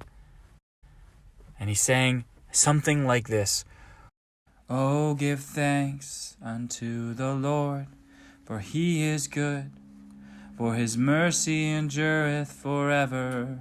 Asher sang, and the whole crew sat there on the deck under that moonlit night, calm dark waves, listening to Asher sing. Let the redeemed of the Lord say so, whom he hath redeemed from the hand of the enemy, and gathered them out of the lands, from the east and from the west, from the north and from the south. They wandered in the wilderness in a solitary way. They found no city to dwell in, hungry and thirsty, their soul fainted in them. Then they cried unto the Lord in their trouble, and he delivered them out of their distresses. Say that with me, Asher said. Come on, crew, say it with me. And everybody sang with him. And he delivered them out of their distresses. Asher continued on to read Psalm 33. And he led them forth by the right way, that they might go to a city of habitation. Oh, that men would praise the Lord for his goodness, and for his wonderful works to the children of men. For he satisfieth the longing soul, and filleth the hungry soul with goodness. Such as sit in darkness in the shadow of death, being bound in affliction and iron, because they rebelled against the words of God, and contemned the counsel of the Most High. Therefore he brought down their heart with labor. They fell down, and there was none to help. And then they cried unto the Lord in their trouble, and he saved them out of their distresses. Come on, Asher yelled, and Rubina stood up, and Shiloh stood up as well, and they yelled, and he saved them out of their distresses. He brought them out of the darkness and the shadow of death, and brake their bonds in sunder. Oh, that men would praise the Lord for his goodness, and for his wonderful works to the children of men. For he hath broken the gates of brass, and cut the bars of iron in sunder. Fools, because of their transgression, and because of their iniquities, are afflicted. Their soul abhorreth all manner of meat, and they draw near unto the gates of death. Then they cry unto the Lord in their trouble, and he saveth them out of their distresses. Yes, he saveth them out of their distresses. He sent his word and healed them, delivered them from their destructions. Oh, that men would praise the Lord for his goodness, and for his wonderful works to the children of men. And let them sacrifice the sacrifices of thanksgiving, and declare his works with rejoicing. They that go down to the sea in ships, that do business in great waters. These see the works of the Lord, and his wonders in the deep. For he commandeth and raiseth the stormy wind, which lifteth up the waves thereof. They mount up to the heaven, they go down again to the depths. Their soul is melted because of trouble. They reel to and fro, and stagger like a drunken man are, and they are at their wits' end, and they cry unto the Lord in their trouble, and he bringeth them out of their distresses. Well, now the whole crew was standing up and holding hands and dancing and shouting out, singing with Asher Robin as he held the Bible and kept reading and singing the song. And he bringeth them out of their distresses. He maketh the storm a calm, so that the waves thereof are still. Then are they glad because they be quiet. So he bringeth them unto the desired haven. Oh, that men would praise the Lord for his goodness, and for his wonderful works to the children of men. Let them exalt him also in the congregation of the people, and praise him in the assembly of the elders. He turneth rivers into a wilderness, and the water springs into dry ground. A fruitful land into barrenness, for the wickedness of them that dwell therein. He turneth the wilderness into a standing water, and dry ground into water springs. And there he maketh the hungry to dwell, that they may prepare a city for habitation, and sow the fields and plant vineyards, which may yield fruits of increase. He blessed them also, so that they are multiplied greatly, and suffer not their cattle to decrease. Again they are minished and brought low, through oppression, affliction, and sorrow. He poureth contempt upon princes, and causes them to wander in the wilderness, where there is no way. Yet setteth he the poor on high from affliction, and maketh him families like a flock. The righteous shall see it and rejoice, and all iniquity shall stop her mouth. Whoso is wise and will observe these things, even they shall understand the loving kindness of the Lord. And everybody clapped and cheered, and they praised God for what they had heard. And when it had calmed, Asher said, "He saves us from our distresses," crew. And everybody looked upon Asher Robin, God's pirate. And then Asher Robin said, "He will save us from our distresses," crew. And they continued to pray, and they continued to sing, and they continued to read all throughout the night. First Shiloh fell asleep, and then the others did also, until at last it was finally just Asher and Rubina. They wandered to the edge of the deck of the ship, and they let their feet dangle over the edge, over the waters, which they were high above. And they watched the waves, slow and calm. They could see little whales peeking out here and there as they swam to and fro in the sea. The moonlight was high, shining down, reflecting on the water, and it was so beautiful. And after a while, they could see the sun starting to peek out from behind them, casting a pink light over the sky. "Thanks for all this," Ruby said. Asher Robin said, "Of course, this is what we are supposed to do." Then Rubina asked Asher, "What will happen after I get my parents?" Asher Robin said, "Well, I guess you'll go back to living with them." Rubina said, "No, I want to join your crew. And Shiloh, too. We want to stay here. But I also want my parents to as well. Would you let my mama and papa join your crew if they wanted? I know Shiloh would love that, and I would love that too," she said. Asher Robin smiled.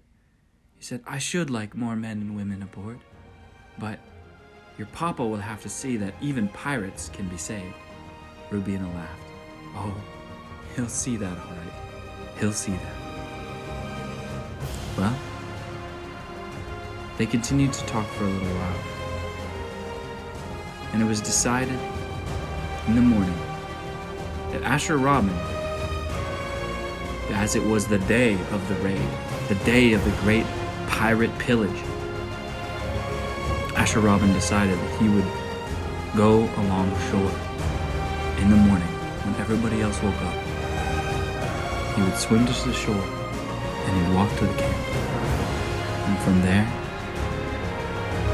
he would be able to warn John Scott that the day had come. The day to set the captives free.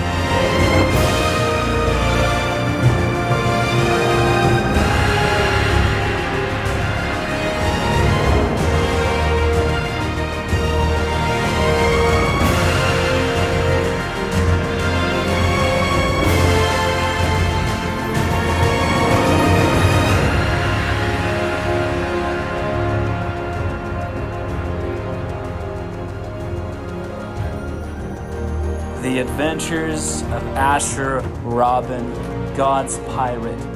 Book 2, Blackbones Gold. Chapter 7, Set the Captives Free. Well, morning came swiftly while the God's Pirate crew slept on that ship. Asher Robin quickly ate breakfast and said goodbye to his crew. Because as I mentioned before, he was going to swim to shore and walk through the jungle to get to the camp to tell John Scott that tonight was the night that they set all those slaves free, that they rescued all those slaves, that they set those captives free. But he gave some final instructions. Like I said, they could see off in the distance a few pirate ships waiting, ready to dock. But there was only enough room at the dock for one other ship. Could only really hold one ship on either side. And there was already one there. Bonebreaker's ship. So what Asher Robin told the crew was that after he swam to shore, when an evening came, or closer to evening, they would come and they would dock the ship. And then Jack would have to get out. And he told Jack to go down the shore and to wave the God's pirate flag so that the pirates knew to come to that point so that the other pirates might not see them. And to ensure this, Asher said, he and John Scott were going to cause a commotion in the gold mine and distract all of Blackbones' pirates so that the pirates that Asher Robin had hired from the different coverts could sneak up. Well, it was quite the plan, and sure there was objections, sure there was people who said it can't be done, but you know Asher Robin by now. He was the kind of pirate that trusted in God and God alone. So he said, let us say a prayer. And he prayed something quick, something like this: Heavenly Father, be with us, deliver us from our distresses, and help us set the captives free. Amen. And with that, Asher Robin took off his captain's hat, the one he got from Samuel Sparks in the previous book. He said goodbye to all his friends, including Howie, and he jumped down into the water. Splash! Well, you know this by now. Asher Robin is a really good swimmer. So he swam to the shore, which wasn't too far off. He knew he had no idea what was in there, but he knew there was probably whales and sharks. He did not care. He was on a mission, and he was going to rescue those slaves. And as he swam, he started getting so excited, thinking, wow. At first, he had just set out to rescue Shiloh and Rubina's parents. But now his dream of rescuing all those slaves could actually come true. And even if it didn't, well, he had to try. And so he kept swimming, and he got to the shore, and he began to sneak along through the jungle, tiptoeing as he would, looking out for different pirate sentries. That's a lookout. A pirate that was maybe up in a tree or on the ground, walking around, looking for invaders, protecting Blackbones' gold. Well, Asher Robin received no trouble, and he got to the camp pretty quickly by the late afternoon. And he surveyed for a while the river that led to the gold mine, which was rich with gold. He looked at it for some time.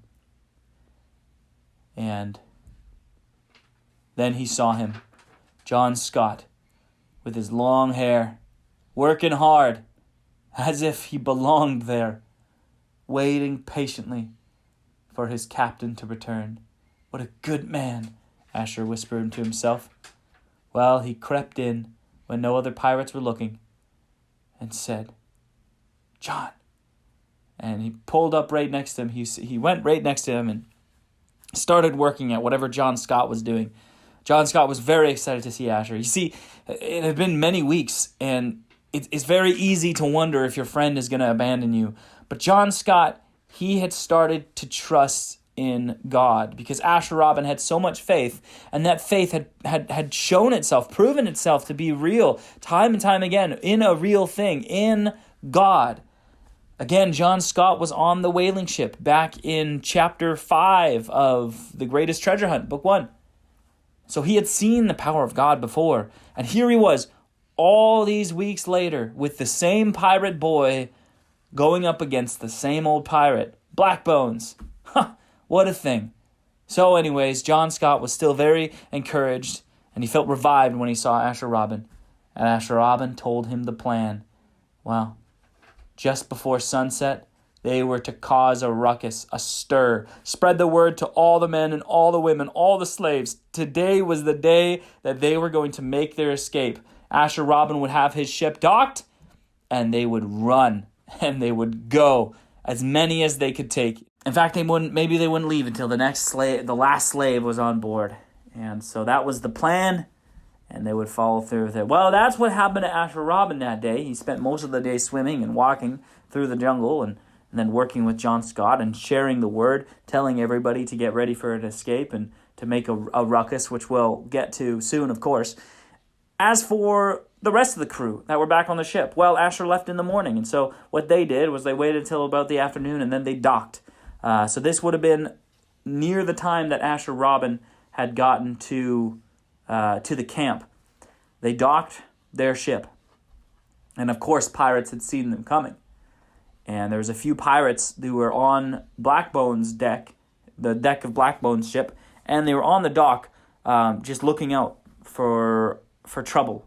And, they had seen the pirate ship coming, but it wasn't waving a flag. It didn't look anything like... it obviously wasn't the Empire, the British Empire, which they were afraid was going to come, which is why Blackbones was rushing the production of this gold and the harvesting of this gold, because they were worried that they were going to find out. But anyways, it wasn't them, so they just kind of let them approach and pulled out their swords. And pistols were a very rare thing back then, but both of them had them, as they were the guards, and they had their swords and their pistols ready, and called as soon as the ship came near, and there was Jack. He threw down the rope and set out the plank. The anchor had already been let go, and they were using it to ease themselves close to the shore. And they said, "Hey, who's there?" He says, "My name's Jack, and I work for Asher Robin, God's pirate." Well, the men looked at each other. They didn't exactly know what that meant. But they weren't too happy to see Jack. So as soon as Jack stepped out onto the deck, they pointed their swords at him and said, "Come with us. We're going to take you to Bonebreaker, and maybe we'll take your ship too." Well, I tell you, Jack didn't have to go with them because, well, Rubina and Shiloh, they had snuck off the ship down and around on the other side of the dock. So then, when Howie went, "Wah! Wah!" from the top of the mast and dropped a net down on those two pirates who were threatening Jack, Rubina and Shiloh jumped up, and Shiloh went shooting rocks right at those pirates, and Rubina came and tied up their legs, and that was easy. They dragged them to shore and tied them even further to one of the posts of the dock, and they were fine.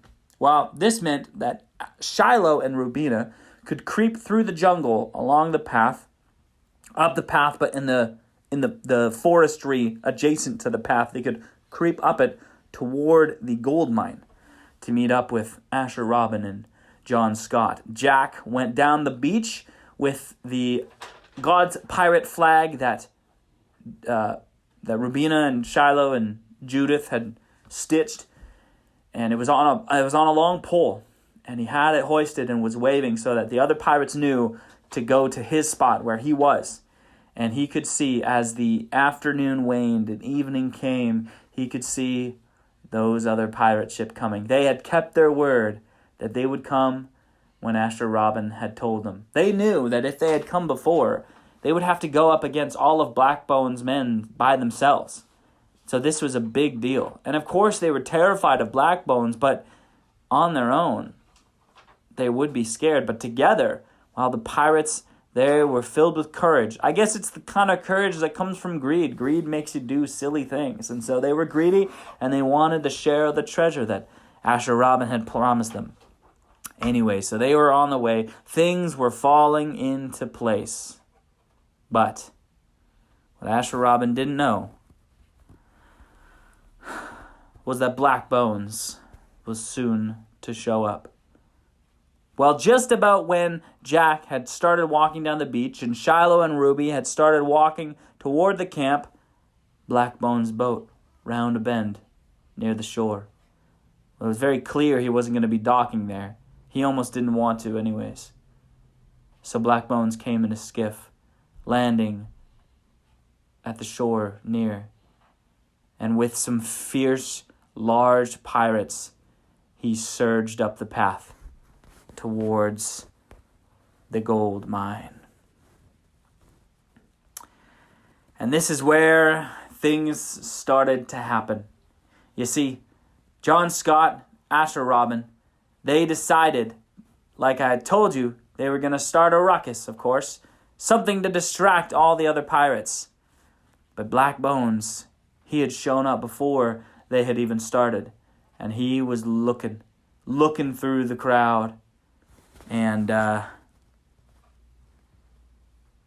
well,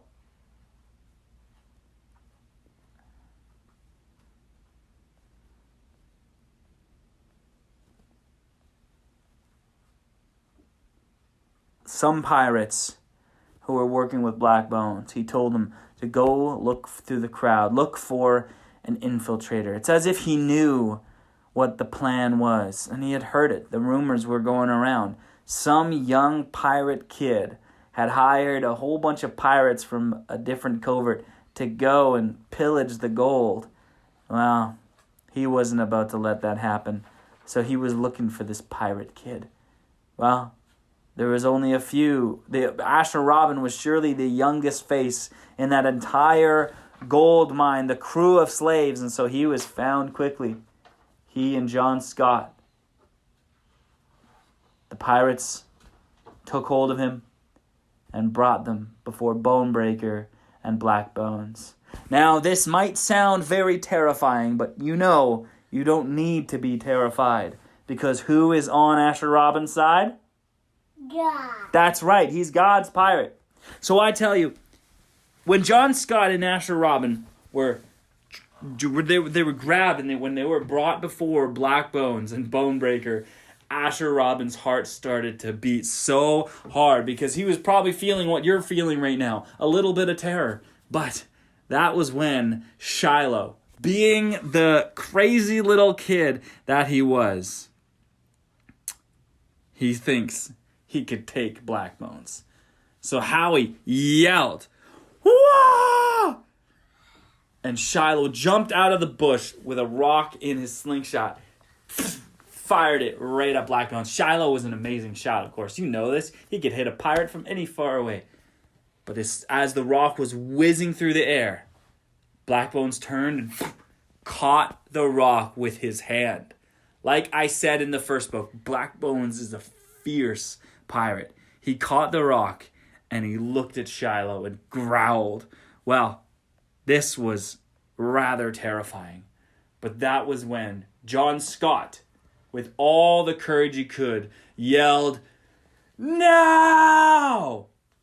And what he meant by that was all the other slaves, now was the time to cause the ruckus. Well, they hadn't exactly decided on what it was going to be, and so every slave everywhere were just started to go crazy. They flew up pans of gold. They grabbed the tools. They jumped on pirates. They ran like crazy. There were so many pirates because there were so many slaves, but the chaos just erupted. And of course, if this had happened on any normal day, which it could have, the pirates would have stopped them. Like I said, there were so many pirates that were working for Blackbones. So over the course of time, they could have stopped them. They would have hunted down any of the slaves that ran away. And of course, the slaves didn't have swords. The pirates had swords, so it was very dangerous. But it was also at this time that the other pirates jumped out and started to run. And you could hear coming from the shore the pirates that Asher Robin had talked to, led by Jack himself, holding the God's pirate flag, saying, "For Asher Robin!" They charged into the camp. Well, at this time, Asher Robin, who was smaller, decided to pounce upon Blackbones. He ducked his head in, put his hands on his hips, and jumped forward, which caused Blackbones to fall over and land on his face. You see, Blackbones was missing a foot, and Asher Robin realized that's where the expression Blackbones' boot must come from, because he had just a peg leg. So the big, fierce pirate, who was dressed all in black and wore a black mask, he fell down on his face, which made him so angry. But Asher Robin was able then to run. John Scott, too, when Asher Robin had jumped on Blackbones, John Scott took a swing and punched Bonebreaker in the face. And can I tell you something crazy? This isn't a very violent book, but when John Scott, who was a big Scottish man, when he punched Bonebreaker in the face, one of Bonebreaker's tooth fell off. Well, John Scott felt pretty happy about that. He had broken the bones of Bonebreaker himself.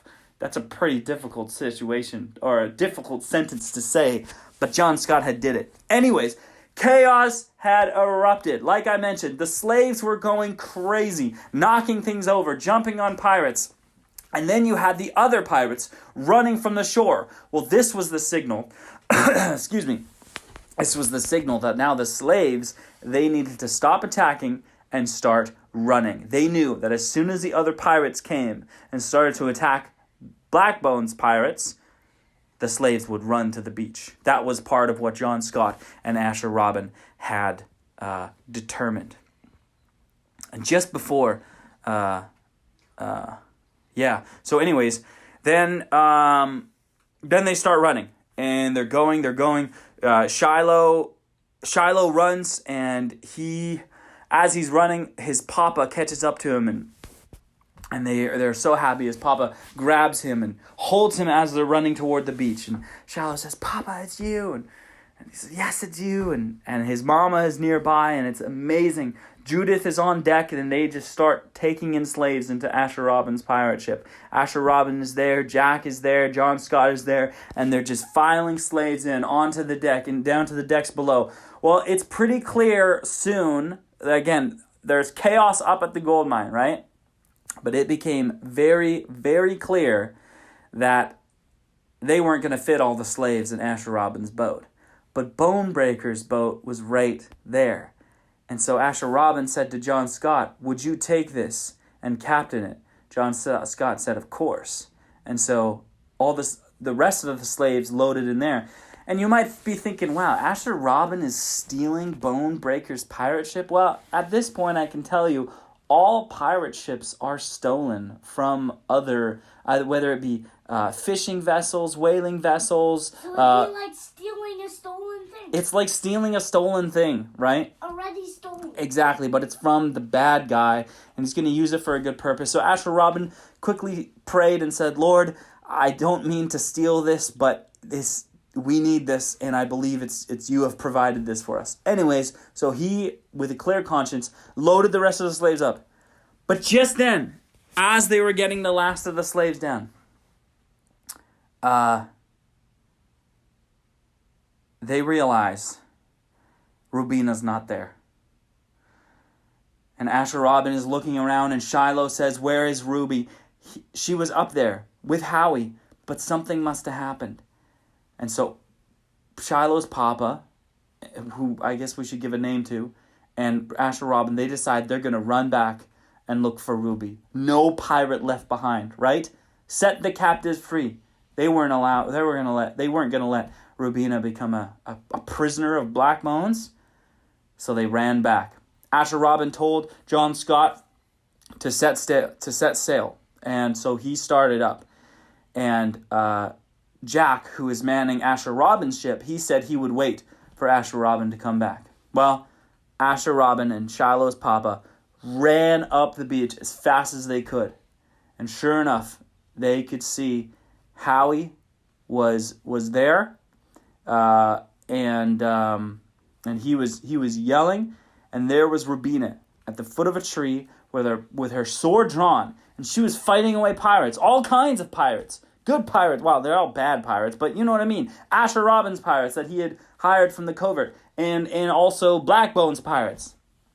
But when they were getting closer, they saw Blackbones himself come, and he had a big sword, and he swung at hers, and it fell out of her hand, and then he grabbed her by the shoulders and dragged her. Well, this is when Asher said, like David and Goliath, Blackbones was a huge man, and he had Rubina. He was holding her just like this in a shoulder lock. Asher Robin yelled, and Shiloh's papa too, and the both of them just toppled onto Blackbones. So this is the second time that Asher Robin has knocked over Blackbones. Howie got into the picture too. Howie was terrified of Blackbones. This is something you should know. Even a pirate monkey was terrified of the most dreadful pirate on the seven seas. Howie jumped on Blackbones as well, and his little monkey baby fist just started hitting Blackbones, which wasn't hurting Blackbones, but it was more he just wanted to join in the tussle. Well, in that, Shiloh's papa was able to pick up Rubina, who was very scared herself, but she was so happy to see her papa, to see her best friend, Asher Robin, had rescued her. And so then Asher Robin told Shiloh's papa, run! And so they started to run. They broke free of Blackbones, who was rolling on the ground, and they ran. Howie jumped onto Asher Robin's shoulder and then started running on the ground. They ran as fast as they could. And this is when Asher could see behind him Blackbones was running as well. And I know, you've been asking me, when is Asher Robin going to be chased in this book? Because you really loved, I think it was chapter 4 of last book, when he was chased by those pirates, right? Well, this is that time.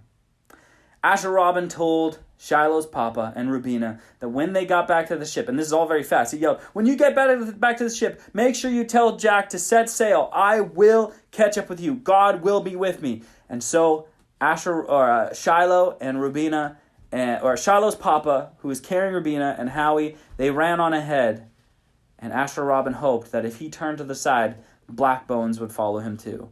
And sure enough, he did. Blackbones knew this little kid, that kid was the captain, and he needed to stop him. So, there it was. He ran into the jungle. Asher Robin through a bush and past some trees, and then he turned left, and Blackbones tried to as well, but it was quite a sharp turn around a large tree. Asher Robin then jumped onto a vine and climbed up, and he tried to get to another branch, but it didn't work. Well, Blackbones had thought that he would run ahead, so Asher Robin pushed against a tree on the vine and swung backwards and then dropped to the ground, and now he was about 20 feet away from Blackbones in the opposite direction that he was running. Blackbones noticed it, turned around, and started to run toward Asher Robin. Well, that's when Asher Robin ran away even further into the forest. And he could see the coast was not too far away, the beach. He needed to get there. And so he decided to turn and run toward that direction. Well, now Blackbones was just behind him, catching up. And so what Asher Robin did was he quickly grabbed a branch and held onto it. It was stuck to a tree. And so when he ran past further enough, he let go of the branch and it swung behind him and hit Blackbones in the face. Man, that big, nasty pirate had been hit so many times. He was so frustrated, but Asher Robin just kept on running. Then when he got to the beach, he realized the sand was not good for running in.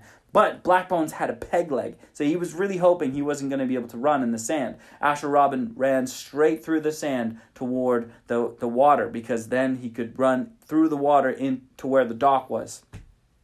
Sure enough, Blackbones tried to run along the edge of the forest as much as he could, but then when he realized that Asher Robin was going to go through the water, he ran through the sand as well. Well, Asher Robin had gotten a good head start, but as soon as he got to the dock, that's when Blackbones was able to show his true speed. Asher Robin's boat had already let off, and now Asher Robin had the sprint from the beginning of the dock all the way to the end, and he ran. He could see that Shiloh's papa and Rubina, they were already on his ship. John Scott had already launched, and he was a little bit further down, and his boat was just starting to sail away, just as he had told them to tell Jack. He could see Howie on the mast, yelling for him. Asher Robin ran and ran. The Blackbones got to the beginning of the dock too, and now he was on wood, and that grumpy old pirate could run fast, even with a peg leg, and he was determined to catch up to Asher Robin. Asher Robin ran and he ran and he ran right to the edge of the dock. He knew he wasn't going to be able to get to the ship, so he yelled, "Throw me a rope!" and then he jumped into the water. Well, Shiloh's papa quickly grabbed a rope and threw it down to Asher Robin, and he held on to the other side. It landed only 20 feet in front of him. Asher Robin just needed to swim, and he kept looking back to see if Blackbones would jump into the water after him, and he did not. Blackbones stopped just as Asher Robin had grabbed the rope and was starting to be pulled through the water, and then up the side of the pirate ship and onto the deck.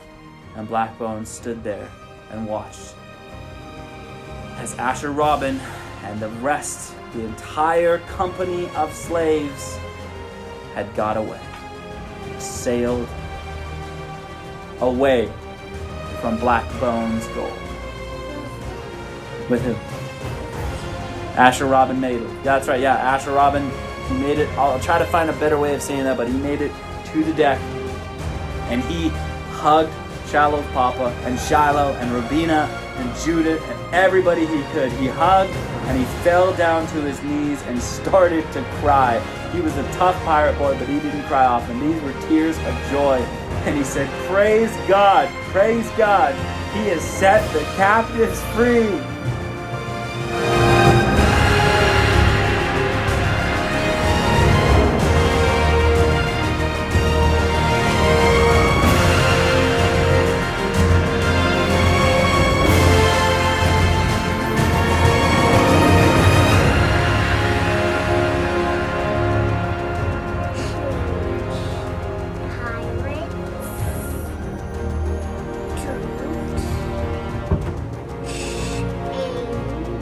The Adventures of Asher Robin, God's Pirate. Book 2, Blackbones Gold.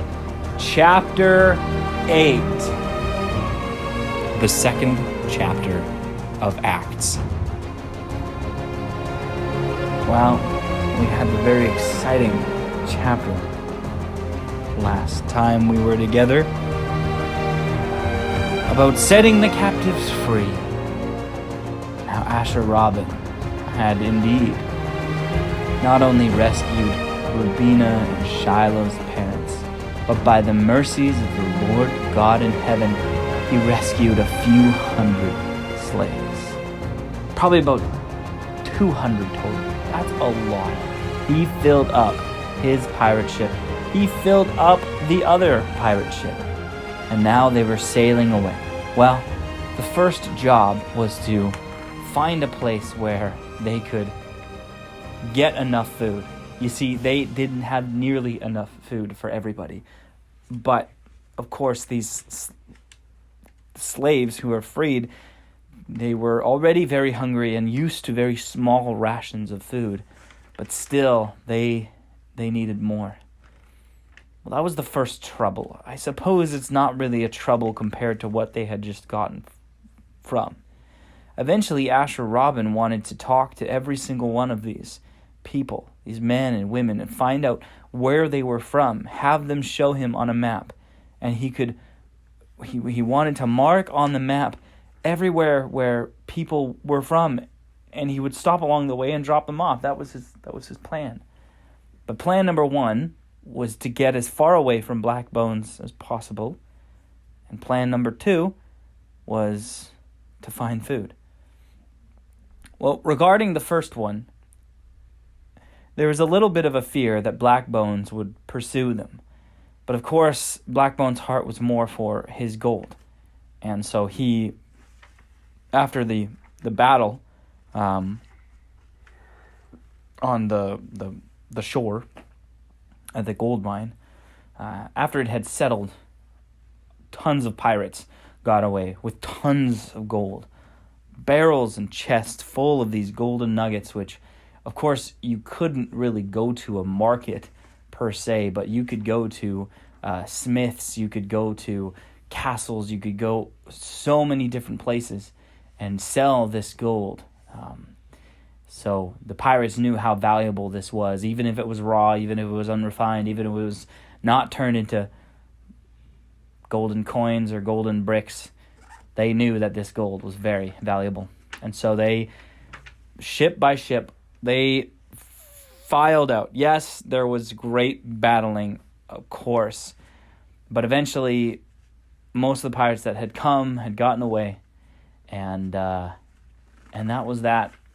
Blackbones' entire operation was stripped bare. There's tons of gold to be mined, of course, but they really only had a few weeks left before the British Empire showed up. As I had mentioned, that was one of the fears, one of the rumors. But this isn't necessarily a story about Captain Blackbones and his trouble and his greed, although we will, of course, address all of those things later on. Right now, it's a story about Asher Robin. And so, all of that to say... God's pirate. Thank you, Micah. All of that to say is we don't have to worry about Blackbones chasing Asher Robin just yet, of course. So we can go on to worry number two. Could you not whip me, please? Okay. Thanks. We can go on to worry number two, which was, who can remember? Finding food. Finding food. Okay, so Asher Robin. It was... I suppose the escape, the great escape from Blackbones' gold would have been during the night, after the sun had set, when the sun was setting, and after the sun had set. And so it was a long night. It was very hard for anybody to fall asleep because there were so many people.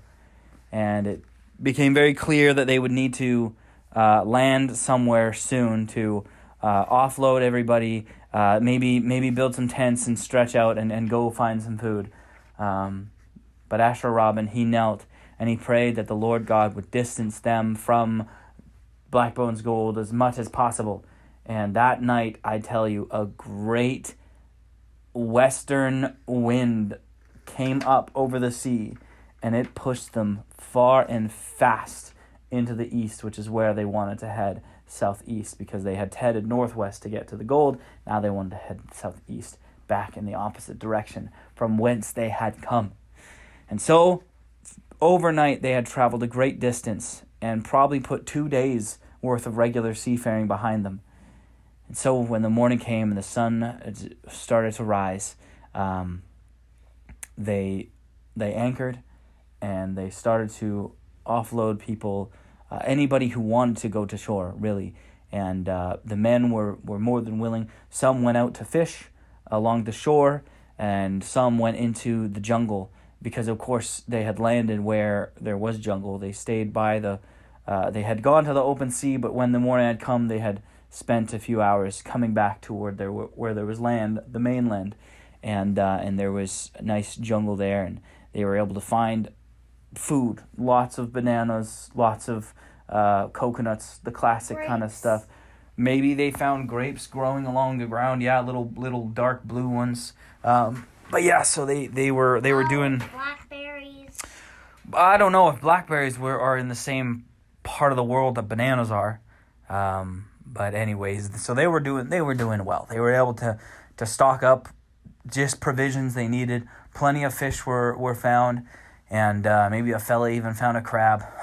But they brought it back. They started to cook what they could and eat what they could, and share it amongst the women and the other men that were on the boat there. Maybe some of them remembered how to cook when they... Oh, absolutely. These were all, regular people who knew how to cook, but were just taken from their villages, right? So that whole ordeal, collecting food and feeding the captives, the freed captives, that took most of the afternoon. And then the sun was setting, and it was decided that instead of setting sail again, they would camp overnight. And Asher Robin had appointed, he had asked Shiloh's papa, of course, and Jack and John Scott to find for themselves 5 men each who could tell them about people. And they started to just try to get a general sense of how many people there were, who was there, and where they had come from, if this was multiple raids or individual settlings, what was going on. By nightfall, they had spoken to most of the people on shore, most of the people on the pirate ship, and they had found out that these were all captives from, it seemed, about 5 or 6 different fishing villages and fishing islands. And so it was going to be actually not too hard to find where they belonged. And they would do that in the morning. They'd go back onto the ships and start sailing again, and they'd bring out all the maps, and they would pinpoint where everybody was from. And they would start to make plans for getting to places and dropping people off and returning them home. A lot of the mamas and papas that were taken, they had children, and they weren't all, of course. Only Shiloh and Rubina had it in mind to go find God's pirate and have him help return them to his parents. The other kids were displaced, and so Asher Robin felt very, very heavy for those children in his heart, because he knew what they were going through. He himself was taken by pirates one day and raised on a pirate ship, and now this was the opposite. The parents were taken and the kids were left back on shore, but the hope and the prayer was to get these parents back to their villages and they find their kids. And thankfully, most of them, by the time the story was done, most of them did find their kids again. A few had to go inland to where there was an orphanage attached to a large church, somewhere closer, more populated in one of the more prominent cities on the mainland. But there they would find their kids, and most parents would do whatever they could to reunite with their families, right? And so that is what happened. But that is future from where we are in the story now. Now they're sailing, and that was the plan. The first fishing village they got to, it was further south, and it was a series of long islands with many, many villages on it. And there was one in the northern part and one in the southern part that had been raided by pirates, and it was about a half a day's journey. And so they had reached there by the morning, and about 40 different slaves or freed captives, 40 of the members that they had aboard had offloaded, and and then they spent the evening, the rest of the day there, docked, anchored, and going into the town and telling stories of what happened. Asher Robin took this time to give as much glory to God as possible, to tell people what had happened to him, to tell people about how God had delivered these captives and given them such amazing circumstances to be able to set all these people free. And everybody was very interested to hear about God's pirate. You see, word hadn't really spread about God's pirate just yet. I mean, in all reality, he had only found Shiloh maybe about a month ago in the time here. So it's word started to spread of God's pirate, this little boy named Asher Robin, who had a crew, had 2 pirate ships, and would do great works. That if you ever needed him, you could go and you could ask, you find God's pirate, and he would help you with your situation. That was the story that was being spread around, and of course, Asher Robin didn't mind. He just wanted the glory to go to God. Well, this chapter is called the second chapter of Acts, and here's why. I think when Asher Robin got to the village to drop off the first round of slaves there, they actually started to stay in each village they would visit for a few weeks to start a church in each one.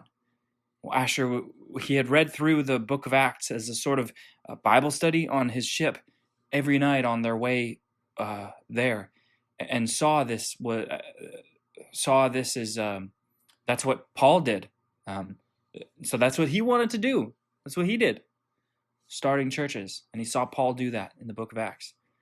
Well, on his ship, Asher, he read to them what the Bible said, and that people met in houses, in streets, in upper rooms, in fields. Well, that first night, Asher, he stood on a box outside of a house on the main street of that fishing village. And that main street was very winding. Little huts, they skirted about the island through trees and up rocks, but not a sound could be heard. Even the waves of the shore seemed to hush. Ow! You okay? Ouchie, ouchie. What's Oh, up? my head. Oh, yikes. Oh. The head's a tough thing to bump, eh? I'm ready, Papa. Then it will be, Where were we? about the waves with it. Right. So they got to that first village, and Asher Robin had decided to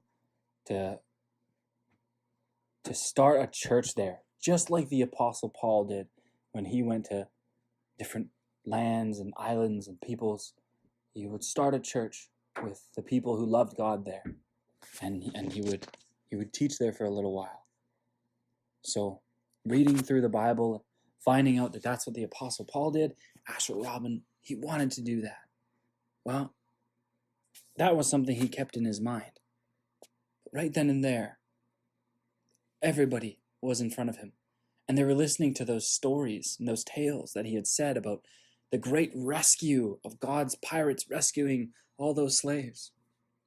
Well, on that first night in the village, Asher, he stood on a box outside of a house on the main street of that village, fishing village, the only street really, which was more of a winding path, and little huts skirted about the island through trees and up rocks, but not a sound could be heard from the people. Even the waves, which held Asher Robin's pirate ships, even those waves had seemed to hush so that all could hear him. The 200 former slaves, Asher's crew, and the whole of the village stood there in the street and at the edge of their homes, on rocks, up the hill. They stood there having heard the incredible story from this little God's pirate, and they wanted to hear what he would say next. They wanted to hear more. So Asher, standing on that box, he opened his Bible. Now he sat on his shoulder, and he had John Scott and the pirate Jack on either side of him. The sight was beautiful, and he was such a handsome young man. And he cried out in his loudest voice, reading what he had read that former night. This is a reading from the 2nd chapter of Acts, the book of Acts, the Acts of the Apostles, starting verse 38 to the end of the chapter. Then Peter said unto them, Repent and be baptized, every one of you, in the name of Jesus Christ, for the remission of sins, and ye shall receive the gift of the Holy Ghost. For the promise is unto you, and to your children, and to all that are afar off, even as many as the Lord our God shall call. And with many other words did he testify and exhort, saying, Save yourselves from this untoward generation. Well, then they that gladly received his word were baptized. And the same day there were added unto them about 3,000 souls. And they continued steadfastly in the apostles' doctrine and fellowship, in breaking of bread and in prayers. And fear came upon every soul, and many wonders and signs were done by the apostles. And all that believed were together, and had all things common, and sold their possessions and goods, and parted them to all men, as every man had need. And they continued daily with one accord in the temple, and breaking bread from house to house, did eat their meat, with gladness and singleness of heart, praising God and having favor with all the people. And the Lord added to the church daily such as should be saved. Oh, and that is nearly what happened in that village. The church was where the church was. Church is not a building, it's people, God's people, Asher said. He began to teach them. And so, and he read these things to them, and he taught them these things. And so churches began to spread week by week. More were added to the faith. The God's pirates, after that night, they continued to read, and some would go to sleep, but some stayed to pray and receive and confess and be forgiven. Well, the next day, the God's pirates baptized many. Asher realized that he wasn't even baptized, and so he was. James, Shiloh's papa, and John Scott plunged him under the water, and he wept. Yes, John Scott was baptized as well. Seeing all these things and seeing these many miracles and the faith of Asher Robin, it stirred him to put his own faith in Jesus Christ. So John Scott did, and he was baptized. Rubina was baptized too. I mean, the whole lot of them was. James and Shiloh's mom and Judith, they were all baptized, and they worshiped God and sang praises to him and songs that he had not only saved them from slavery, they rejoiced because they had saved them from their sins. And they read and they taught in their houses in the coming weeks that they were slaves to sin once, and that was what they were. And now that's what they were really rescued from. Well, Asher Robin and his God's pirate, they saved them from slavery on an island or on the mainland to Blackbones gold. They were saved from their sins. And in the coming weeks and in the villages they visited, there was always one man or more who loved God in each village and who was willing to start a church and lead that church. You know, it was very controversial at first. Most held to some distant form of the Catholic faith, which told them that they ought to have priests and worship in a great big building on the mainland, with stained glass windows and beautiful golden cups and such. But Asher Robin taught them the difference, reading Acts chapter 2, so that they would see for themselves what the truth was. And people would borrow Asher Robin's Bible and they'd copy for themselves pages of scripture so that they could read it and they could teach it. And that is why Asher Robin, when he visited these villages, he stayed for weeks on end, and great things were happening. And he would leave each of the elders in each village, he'd leave them with a map to his island, with a little cross where it was, should they ever need him. He'd be there as often as he could. Well, it was 2 whole months, 2 whole months before Asher Robin got to that second last village, the one on the mainland. 2 months of traveling on the sea, staying in these villages, planting churches, preaching the word, singing songs and psalms, and Asher was filled with joy. This was what he was made to do. This is what being a God's pirate was all about. Kids, the title of this book is called Blackbones Gold. But think about it. Where did that gold get him? Where did Blackbones get because of that gold? What did he get? Nothing. Nowhere. He lost most of it. And even if he had kept it all, what would that really have bought him? Nothing really worthwhile, nothing that lasts. We got to ask ourselves, what's the greatest treasure? You remember from book 1? What's the greatest treasure? A man's heart. A man's heart, a soul for God. And now, Asher Robin had found hundreds of treasures for the Lord. Hundreds of people had come to God. This was a bounty of treasure in biblical proportion. And Asher knew it. And he thanked God every day for it all. And I know that's a really fast overview of 2 wonderful months, but I will tell you this, that Asher Robin met so many people and led so many church services, and men came and they were revived, and they started reading the Bible for themselves and copying it down desperately throughout the night.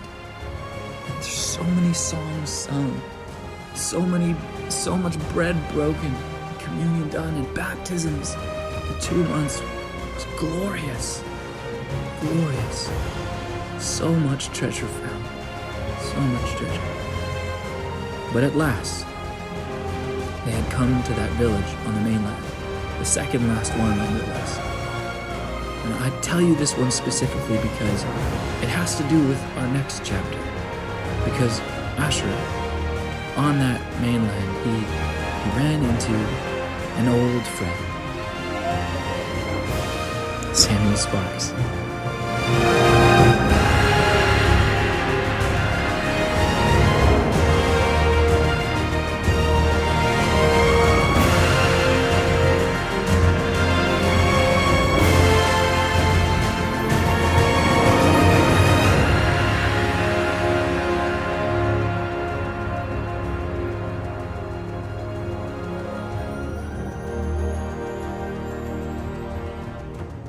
Chapter I know is by the Shiloh.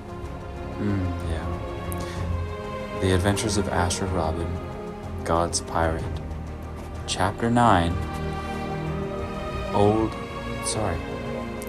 The Adventures of Asher Robin, God's Pirate. Book 2, Blackbones Gold. Chapter 9, Old Friends' Tales.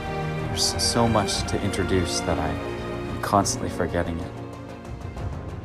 The previous chapter, we learned that Asher Robin and his whole crew experienced what the early church experienced. In Acts chapter 2, people repenting of their sins, being baptized, believing, gathering, churches spreading like wildfire.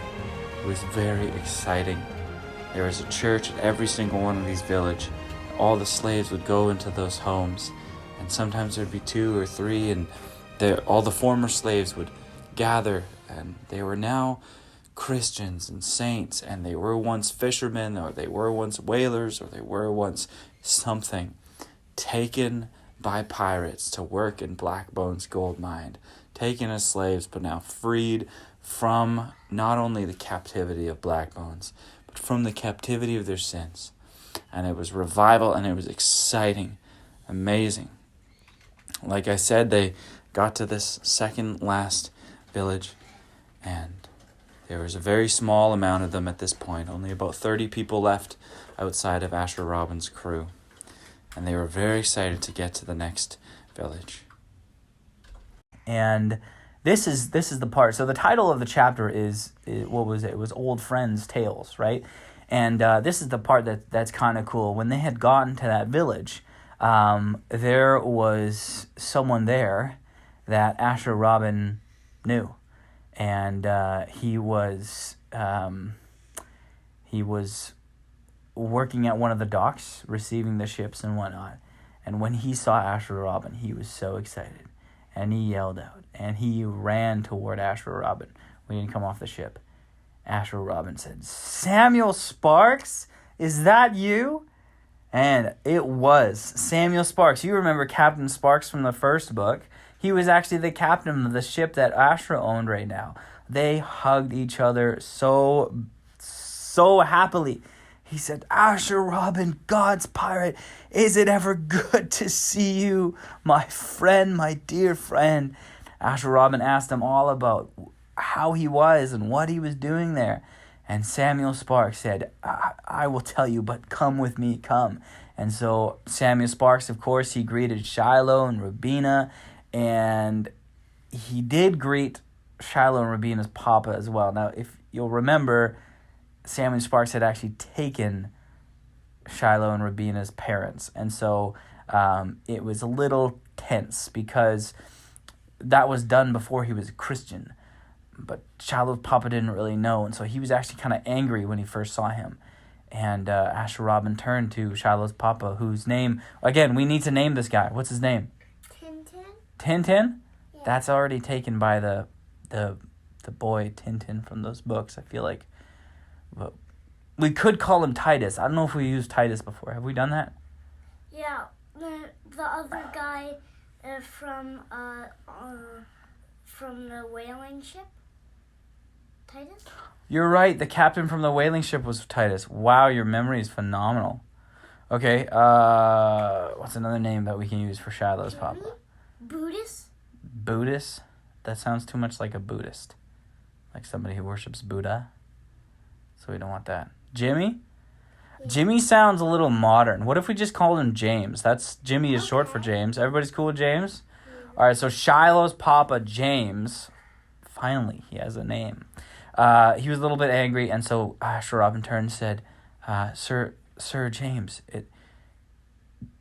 just like I once was a filthy and mean and dirty pirate, Samuel was as well.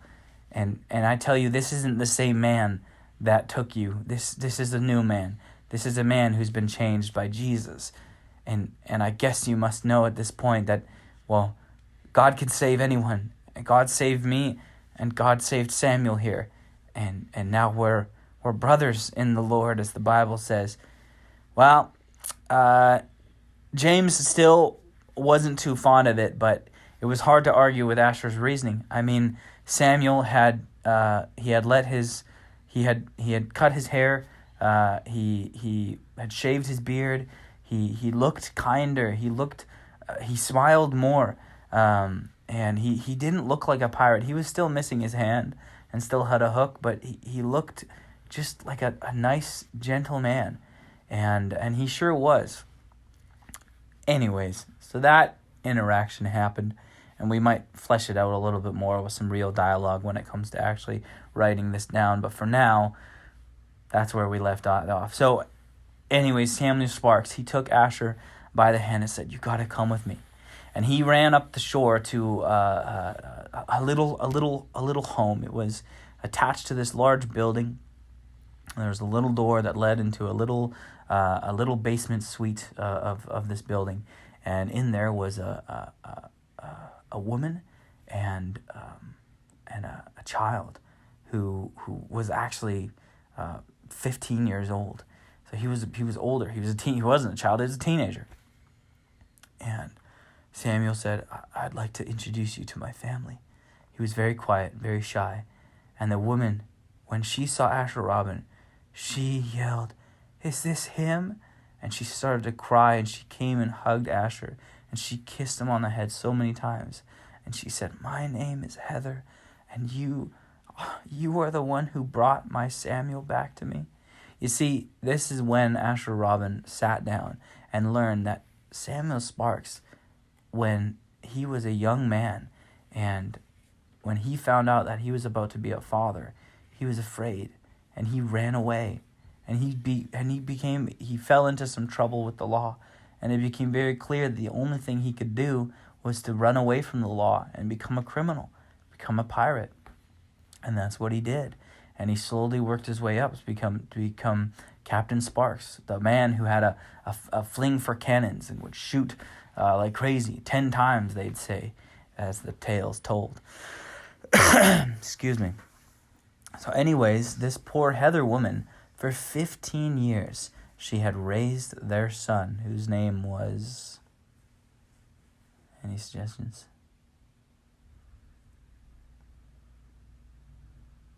Buchan artist? Buchan artist? Yeah. Because he learns how to be an artist, he used charcoal. Yeah. Dried charcoal. Dried together. Charcoal. That's a good one. We'll name him Charles. That's a good one. All right. So Heather had raised poor little Charles all by herself. That is a very hard thing to do. You see, she wasn't a widow. Her husband hadn't died, so she didn't get any support from anybody, really. And so it's a very difficult life that she led. But Samuel Sparks, when he got saved, when he became a Christian, you know that he asked Asher Robin to drop him off in the mainland. It was from the first chapter of this book. Well, he went back to his hometown, and he found out where she had gone. She wasn't still living there. She had traveled further inland to work as a maid, doing whatever she could to put food on whatever table they had, her and Charles. Well, he eventually had found her. And he saw that things were not in good straits, but he came and he said sorry, and he apologized, and he begged her for forgiveness. And of course, she had seen that he was different, and it was hard, but she trusted him, and a little part of her still loved him. Well, Charles wasn't as pleased, and he still hadn't forgiven his father, but he still went with him, and still followed his mother Heather and his father Samuel Sparks. You see, she had accumulated a great debt over this time, and Samuel Sparks had said that he could pay off the debt. During his piracy days, he had learned of many places. He had buried treasure in many places, and he could go to one of those places, excuse me, and dig up a treasure chest, and maybe use the gold that was there to pay off Heather's debt, and perhaps buy a fishing vessel of their own. But he would need to get to the docks, and so that's what he was doing. He had prayed and asked God where he should go, and he had felt like this was the village to go to. He had just heard that pirates had raided it and taken a lot of people, and so he thought, well, first of all, there's probably going to be work there. If a lot of men are taken, there's probably going to need work to supply the markets with fish and stuff. Perhaps he could borrow somebody's boat and make a living there. But then also, wherever pirates were, that seemed to be where God's pirate was. And so he had been there for 2 weeks. I guess it had been about a month, and his ordeal of finding her would have been 2 weeks. Feels a little fast, but it's a fun part of the story. So anyway, so he had gotten there, and he was just working and waiting. And so when Asher pulled up, it was like a huge answer to his prayer. He explained all this just the way that I explained it to you. He explained it all to Asher Robin. And so then that came his next question. He said, would you be willing to take me to where I buried it? You see, I left the map in my captain's in the captain quarters of the ship that Asher had, right? He had left it in there, and in one of the books. And so, of course, he couldn't find it without that. So he needed to find Asher for it. And now he had. Asher said, well, of course. And then Asher explained to him what his tales were. Again, the title's called Old Friend's Tales. We had learned about Samuel Sparks' tales and what was happening. And Asher told him all about what God had done, freeing all these slaves, and how they had already dropped off near 100. And 100 left to go. And there was 2 more stops after this. And he said, but after that, he would certainly take him wherever he wanted to go. And so Samuel Sparks said, let's do this. And Heather was willing to come as well. Charles was very hesitant. He didn't want to go, but he did, of course. He was a young man, and he could run away, but he loved his mother, and he still wanted to stay with his mother. Somebody would steal him? Well, he was old. He's a teenager, right? So he wouldn't really get stolen, but he loved his mother, and he didn't really trust his father just yet, Samuel Sparks. And he thought that Samuel Sparks had left him when he was a baby. Maybe he'd do it again. So he didn't want to leave his mother just in case that happened. And so he decided to stay with her for now. And what's in my back pocket? That's interesting. Paintbrush with a God's Pirate sail on it. Anyways, so we've now we have on Asher Robin's crew, Samuel Sparks is back, as well as a woman who he should have married and I guess does and did and will, named Heather, and their son Charles, who was 15. When they had gotten there, and the former captives, the former slaves were setting off, a lot of them lived in the village, and a lot of them found their families right away, and they stayed there for a few weeks with Sam Sparks, and they started up another church, and they found men who, just like in the other ones, they were willing to continue on, and they did baptisms, and they did worship services, and it was beautiful to continue that work, and more people were added, and Asher Robin was able to preach to the village and say, there was about 30 people left who were coming back, and he was able to say, look, these people, they were slaves, and now they've been set free, and he just mentioned that it's not just from captivity of pirates and from captivity of sin, that they're born again of Christ's brethren of the church, and it's just so exciting. So from there they set sail and they head to the final 2 stops. By the time they got to the last one, there was only 2 people left to drop off, and now they had 2 pirate ships, and they wondered what to do. And Asher Robin actually asked Samuel Sparks if he would like to have the other one, or I guess he would ask what everybody wanted to do, and they would pray and say, what's next? We've got Asher Robin's pirate ship, and then we have Bone Breakers as well. What do we do next? Well, of course, the ladies during this time were sewing a flag for the second pirate ship, and Asher Robin, he had to have that conversation with James, Shiloh's papa, about whether or not they wanted to join his crew and become God's pirates as well. And I suppose we can have those conversations in the next chapter, but I did want to leave this with you, that when they had gotten to that last village and dropped off that last person, again, the chapter is called Old Friends' Tales, so Samuel Sparks and Asher Robin, they weren't the only old friends that they had run into. No, the last one they had run into, and Asher Robin had known, in that village, when they unloaded the last person there, an old man came up to him.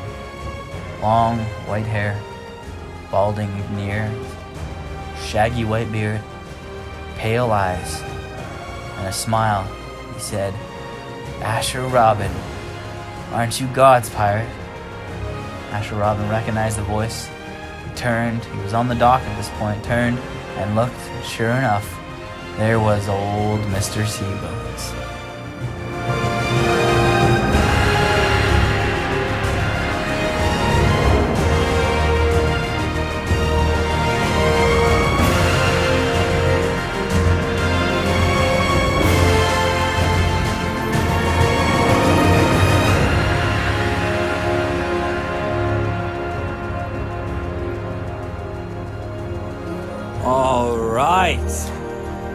Here we are again.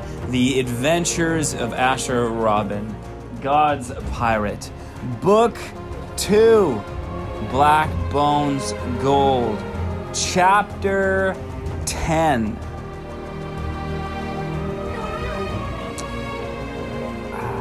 Don't know what to call this chapter. Blackbones Gold? That's what the book is called. I don't know what to call this chapter because I'm not entirely sure of what takes place. So I'm going to insert the title right here. Going back into old mysteries. Oh, yes.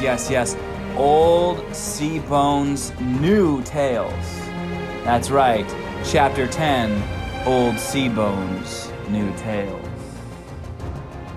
Thank you for reminding me. Okay, so as I had told you and we had talked about in the last chapter, Asher Robin had come upon the second last stop in their journey to free all those people, to bring them back home, all the captives of the pirates. So then they decide that they will take that Samuel Sparks and Charles and the woman, I forget her name. I honestly forget her name. Perhaps I didn't name her. Did I name Charles' mother, Samuel Sparks, his old? Mary. Did I call her Mary? Mary. I don't know if I named her. Heather. Mary's a great. Oh, Heather. Yeah, Heather. Oh, Asher, that's right. It was Heather. He was saying feather, but he meant Heather because it was Heather. Remember? Wow, you guys, your memory is so much better than mine. I wish I had those minds. Anyways, yeah. So Heather. Head off and cut your head off. Cut your head off of my head and my head on your head. Well, if my head was on your body and your head was on my body, wouldn't that look a little bit silly because your head is a lot smaller than mine? So all of a sudden I'd have this massive body with this tiny head. Anyways, we're going to stop thinking about this. We're going to get right back into the God's pirate story. Now that we know, okay, Samuel Sparks, Heather, and Charles had joined Asher Robin, and they were going to go sail to that final village, and then they were going to they were gonna drop off the rest, which I think was just 2 or 3 people, and then they were going to go to Asher Robin's island because again, Samuel Sparks, he wanted to go and find that some buried treasure of his so that he'd have enough money to pay off Heather's debt, right? And Asher Robin was going to wish him well. I think I mentioned last time, it's in my mind at least, that she had a great debt. She had incurred a great debt with people on the mainland. She owed a lot of money because she wasn't really able to work as much and provide for herself as much as if she had a man. But Samuel Sparks had left her, right?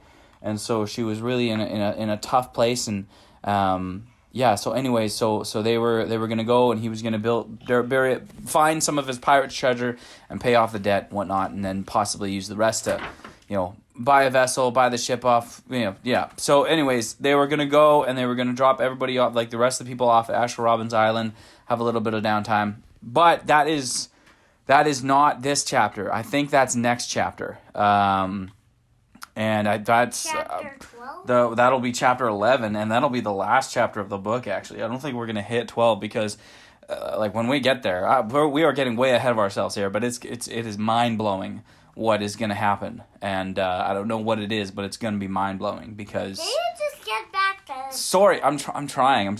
I'm not really explaining things very well right now. My mind is all over the place, and I feel like it's difficult. So, they run into old Mr. Seabones. That's right, old Seabones. Boom, bada bing, they're on the dock, Asher Robin. Now we get to the part where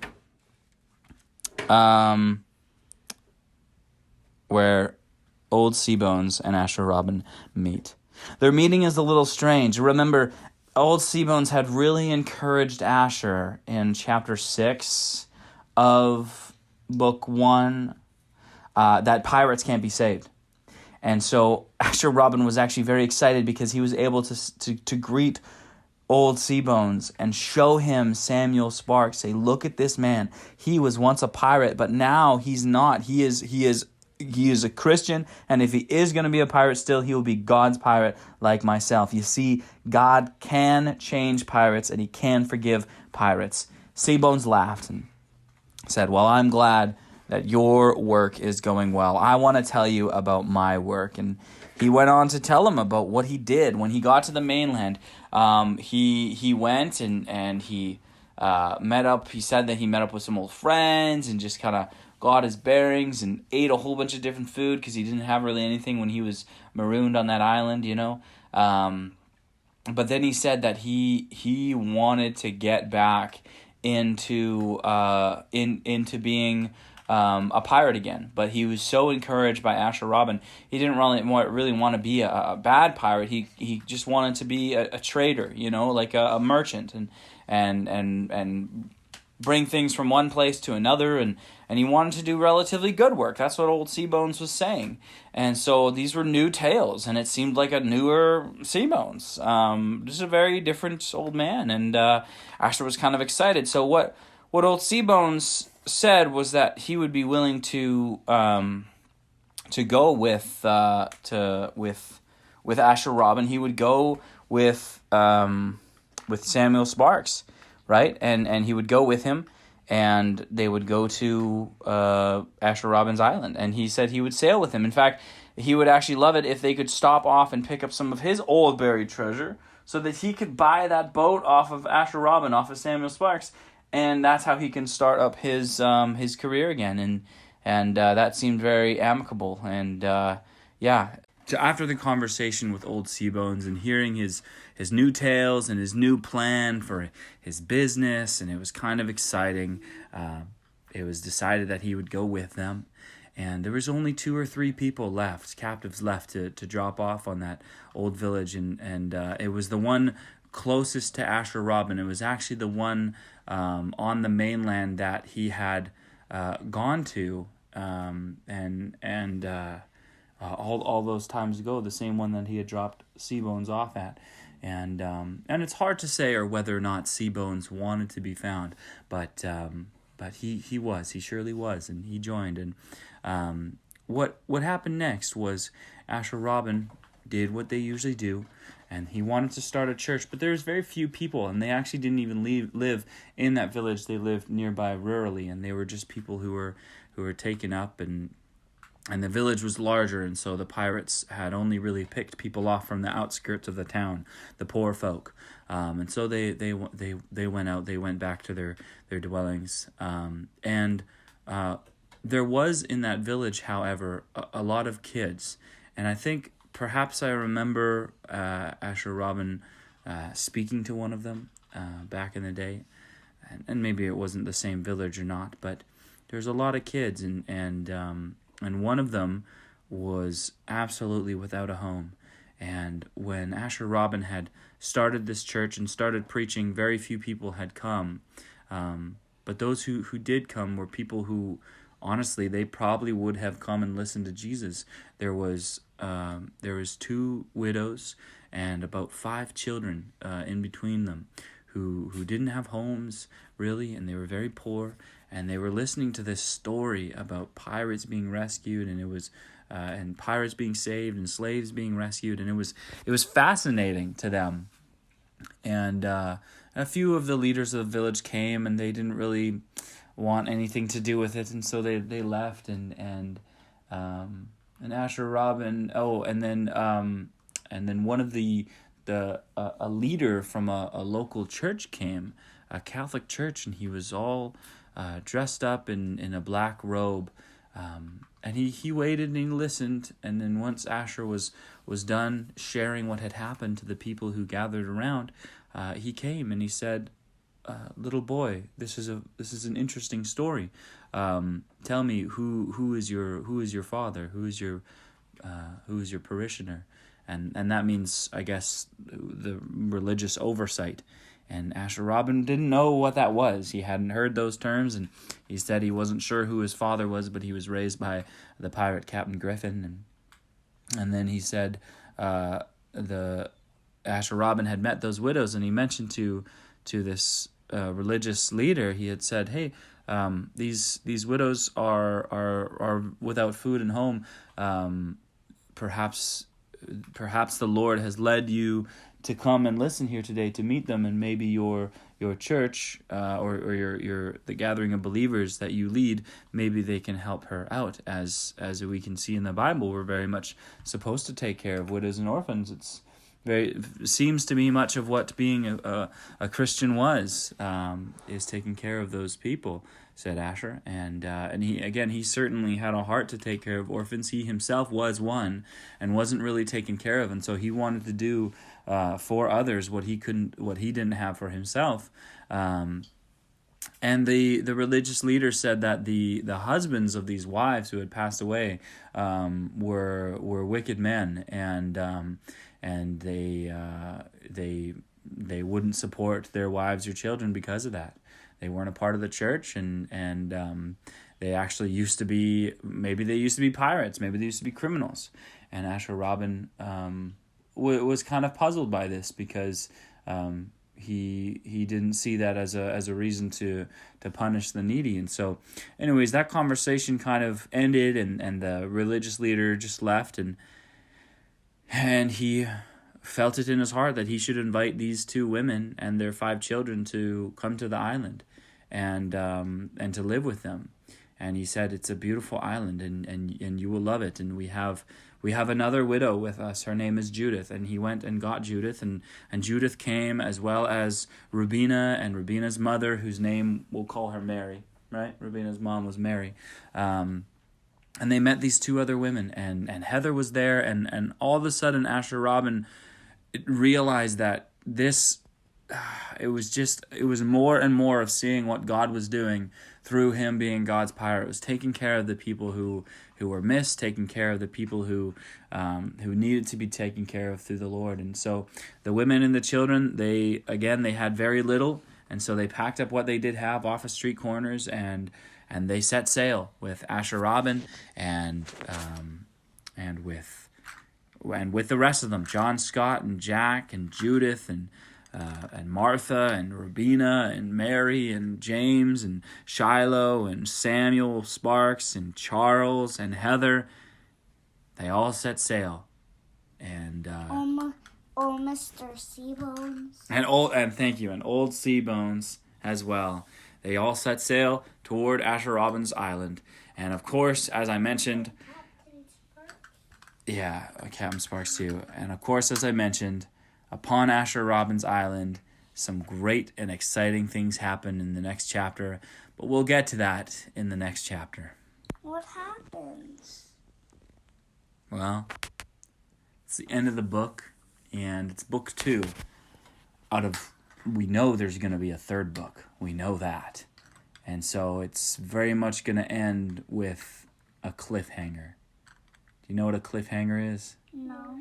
It means that a certain plot was developed and not fulfilled in this section of writing, and so it's the 3rd book that will do it. And so, kind of like how the first book was called The Greatest Treasure Hunt, and we found out what that was. It's not gold; it's a soul. And of course, then we had that happen. We had a soul come to Christ. That was Samuel Sparks. That was kind of the theme of The Greatest Treasure Hunt, but it kind of ended off on a little bit of a cliffhanger in the sense that we knew now that, well, we still need to get Shiloh and Rubina's parents, right? Well, Blackbones Gold, then the whole point of that is to get Shiloh and Rubina's parents. And of course, that is exactly what they did. And they learned that Blackbones Gold is nothing compared to the treasure that is found in God and in building his church and in evangelism. So, now that plot is settled, they have James and Mary, Shiloh and Rubina's parents. Now, we will address another plot that was teased and we will mention, and the cliffhanger will happen next chapter, and it will be the bulk of the story that is the 3rd book. So, without further ado, let's end this chapter, let's go to bed, and then tomorrow we will end Book 2, Blackbones Gold.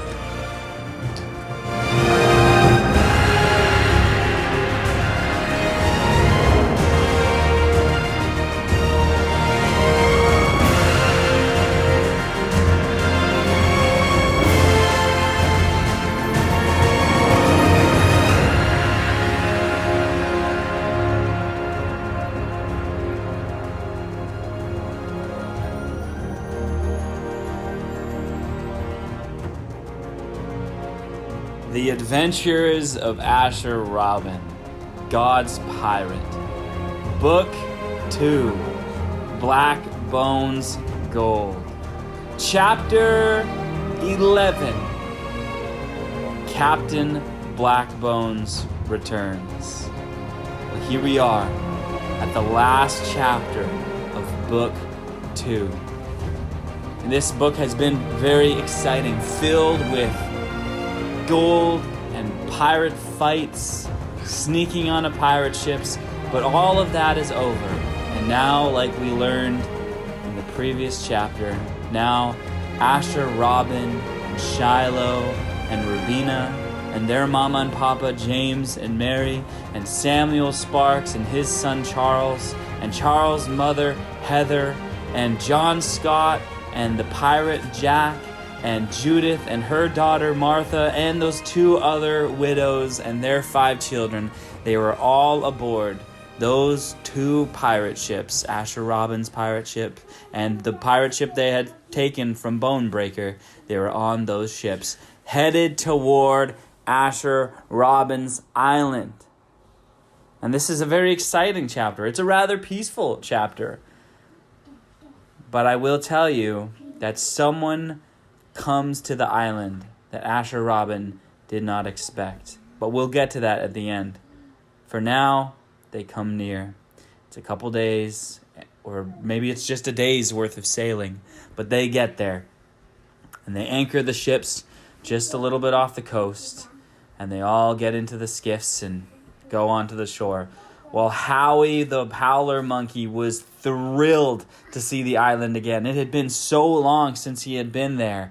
Asher Robin, too, was excited, but he couldn't run as fast as Howie. Howie sprinted up the beach and into the trees to find a little nest that he had made for himself in one of the palm trees. There were coconuts everywhere, crabs everywhere. Again, no one had been there for, I think it had been about a month and a half, maybe even 2 months since they set sail all those days ago.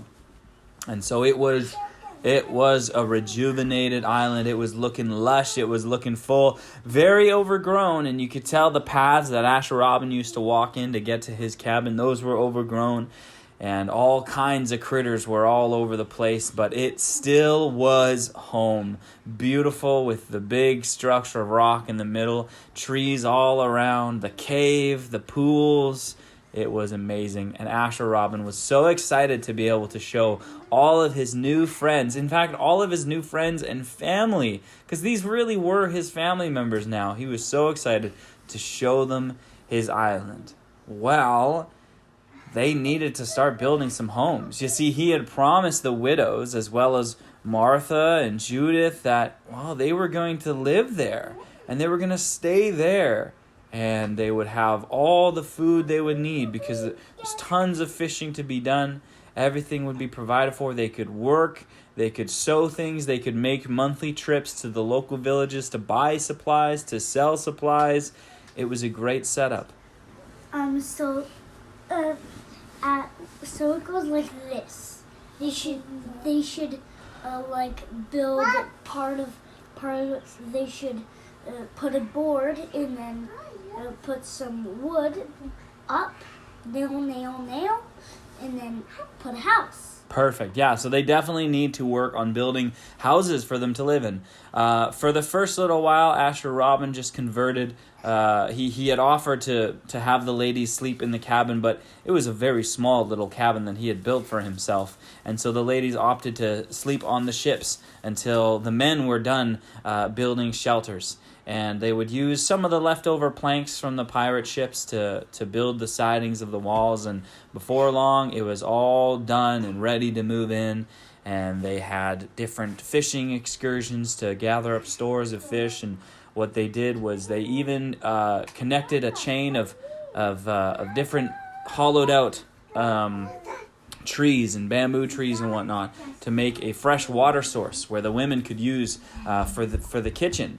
And they built an outdoor kitchen, and the pool at the top of the rock structure, they would make a little draining course through the bamboo tubes to bring water when they needed. It was a pretty exciting system, and everybody was very happy. And I should tell you, of course, that pretty early on into their stay, it was decided that Samuel Sparks,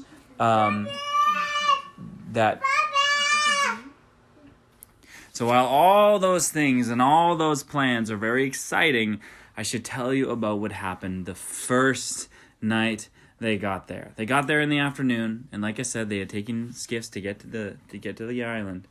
Asher Robin remembered a story from the Bible. When Noah had gotten off of the ark, what did he do? He offered a sacrifice to God. Well, Asher knew from reading the New Testament that they didn't need to offer animal sacrifices anymore, that Jesus was the best and the final sacrifice for sins. And so what he did was he took 2 palm trees that he could find, and he roped them together and made a cross and stood it up in the sand. And they all gathered around and they sung songs and they prayed and they thanked God for being with them all those many days, because God had seen them through some pretty crazy stuff. And they had seen miracles, and they had seen so many people coming to faith, and they were so grateful, and grateful to be home. This was the first time many of them had been on the island, but it felt like home. They could tell that it was home. Well, the next day, like I said, that they had decided to sleep back in the ships. But the next day, Samuel Sparks was wanting to take to the sea again and to go off. And like I had mentioned, he wanted to go off and he wanted to find some of his buried treasure so he could pay off Heather's debt back on the mainland and take care of her, take care of Charles. So he was going to set off. It was decided that he would take Charles with him and that Heather would stay back on the island. Well, of course, Jack wanted to go with his old captain. If you recall, Jack was a pirate back in the days when Samuel Sparks was the captain of Asher Robin's pirate ship. And so Jack wanted to go with him naturally. And old Seabones decided that he was going to join in. And once he learned what Samuel Sparks' plan was, old Seabones said that he also wanted to go and find some of his buried treasure, as mentioned. And he would use that maybe even to buy the ship. He said if Samuel Sparks wanted to be some kind of landlubber after this and stay on the mainland, that if they didn't need this second pirate ship, old Seabones would be happy to buy it from him. I had mentioned to you that he wanted to start a trading business on the sea, or at least that's what he said. And so it was decided that that was the deal, and that Samuel Sparks and old Seabones, along with Samuel Sparks' son Charles and his old pirate crewman Jack, they set sail. 4 men on the crew setting sail. Now this is the part of the story that Asher Robin had been thinking about so many times. The conversation with James, Rubina's father, to talk to him and invite him to join his pirate crew. Well, a few days had gone by, and it was very calm on the island. It was a great time of so many feasting and much singing and reading of the scripture and prayer. And one night, Asher Robin sat by the fire, and James was next to him, and it was just the two of them. And Asher said, "Well, sir, I should like to invite you and your family to join me and become God's pirates." Well, James had said to him what he had said all those months ago in the early chapters of the first book, Dawn of the Greatest Treasure Hunt, still saying that pirates can't be saved. But even as he said it, he recalled Jack and Samuel Sparks and even Asher Robin and the many people he had seen come to faith, and he almost felt very silly for saying it. He recognized that he was very wrong, actually, indeed. But sometimes when you're wrong, it's still hard to admit it. So Asher smiled and just let him say what he said. And then their conversation got on to the future. And James had mentioned that he wanted to go back to his island. You see, he actually would welcome the Empire coming. He wanted to go back to his fishing island and fortify it and make it defensible against future pirate attacks. That was his home after. He had grown up being a fisherman, and he didn't really want to give it up for being some kind of pirate for God.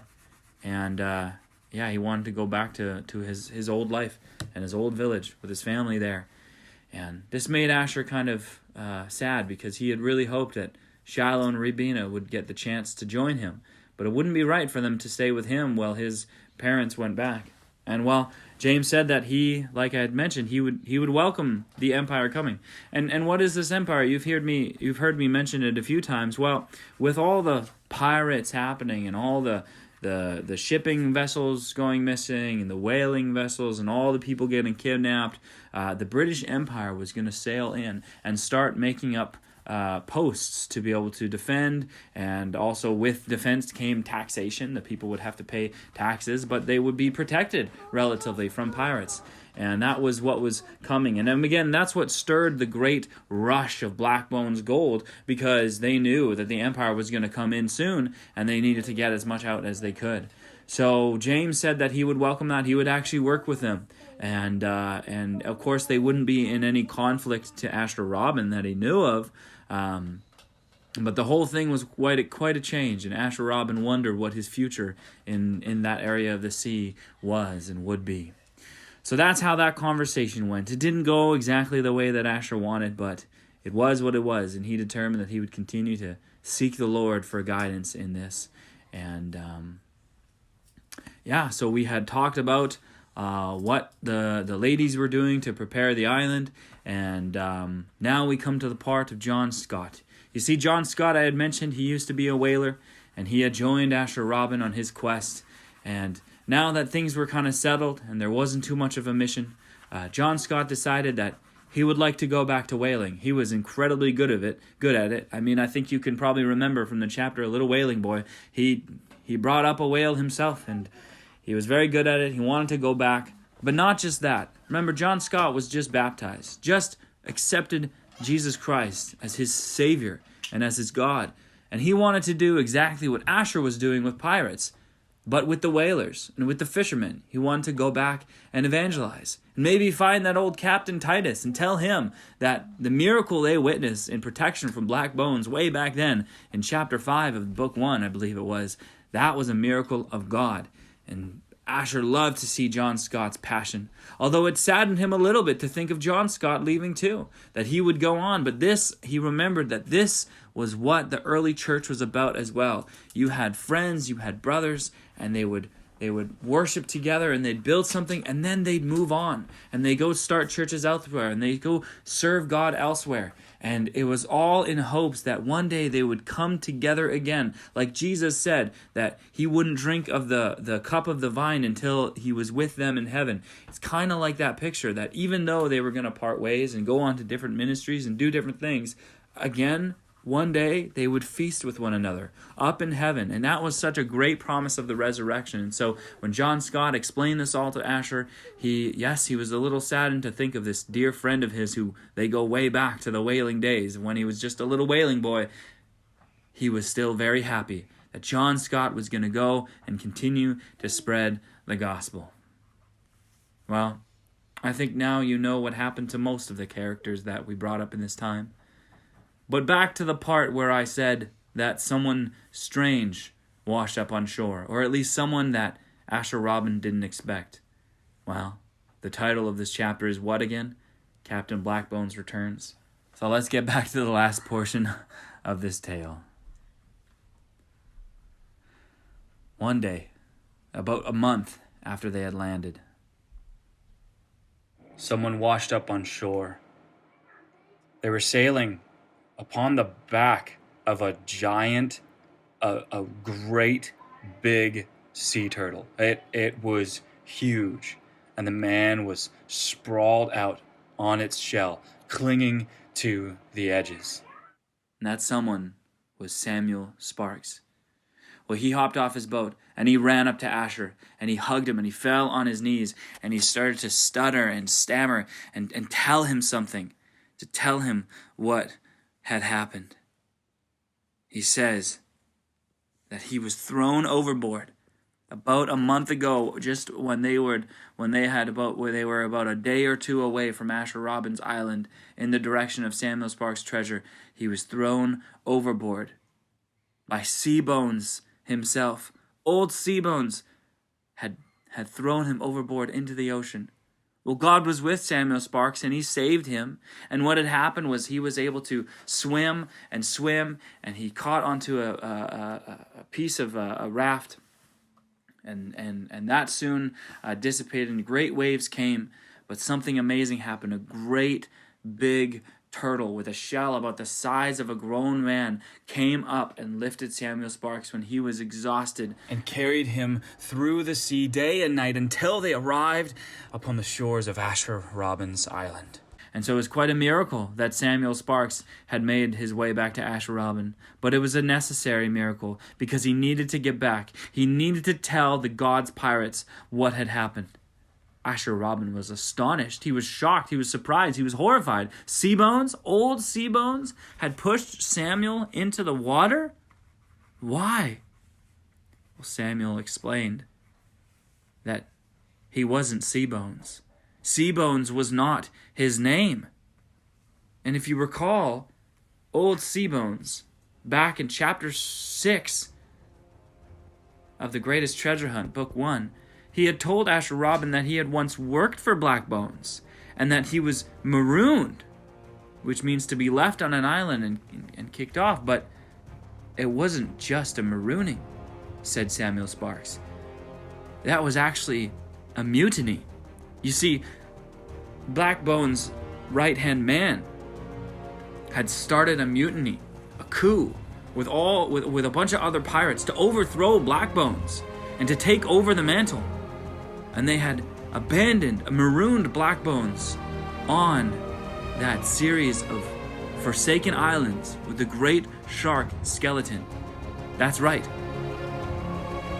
Seabones was the real Captain Blackbones. All those terrible tales you have heard about how terrible that pirate was and the awful things that he had done, that was Seabones himself.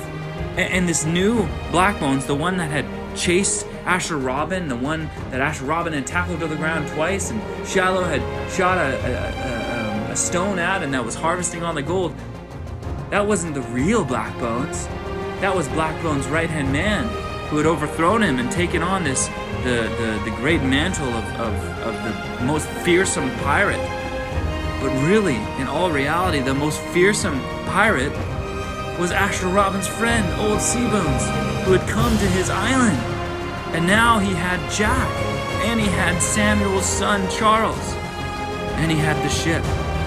And he wanted to go and find the new Blackbones, and to take back that ship, and to take back his position as the greatest, most dreadful pirate in all the seas. That was Seabones' real task. That was Blackbones' real task, was to get back his name. And that is the tale that we will tell in the next book, Book 3, which is called Battle of the Bones.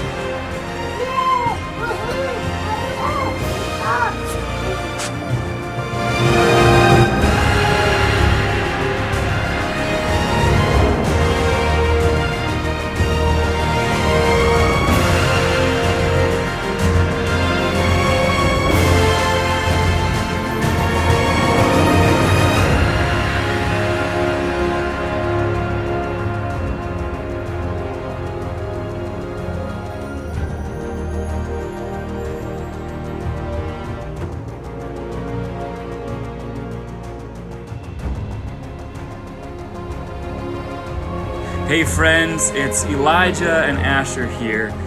We wanted to thank you so much for listening to Book 2 of the God's Pirate story. And anybody who is joining us here and following along and listening to these tales and learning more about God and His grace through Jesus Christ, thank you.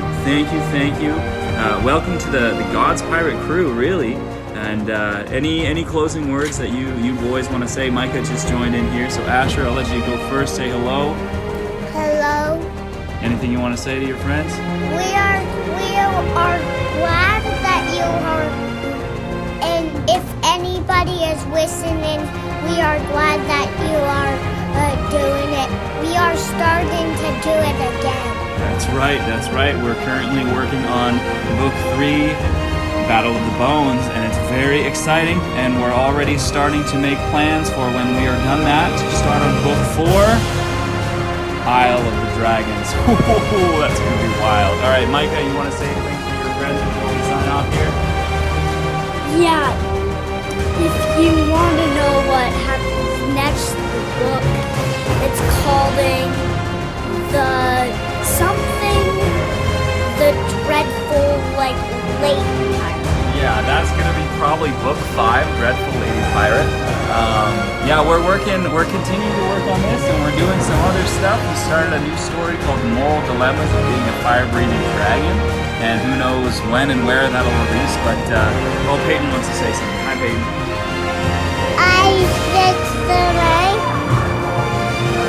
All right, thank you so much for listening. I want you to do one fun.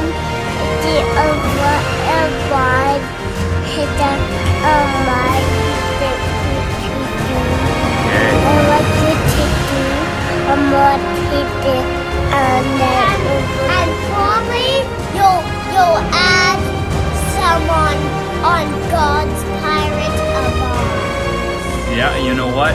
If anybody wants to see a story told or some kind of historical pirate figure show up in these tales, this book we referenced two guys who actually, the quote there, shall not the lamb receive the full reward for his suffering. Those are 2 real guys, and so we're going to try to work a little bit of history into this, of course. And we have been today. Yeah, we have friends today. Yeah, you know who's coming over today at the time of recording this?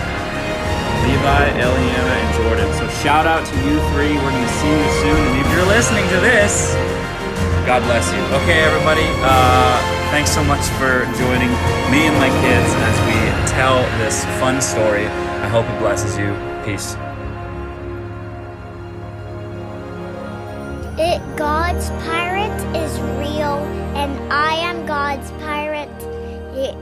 This Blackbones gold is ended.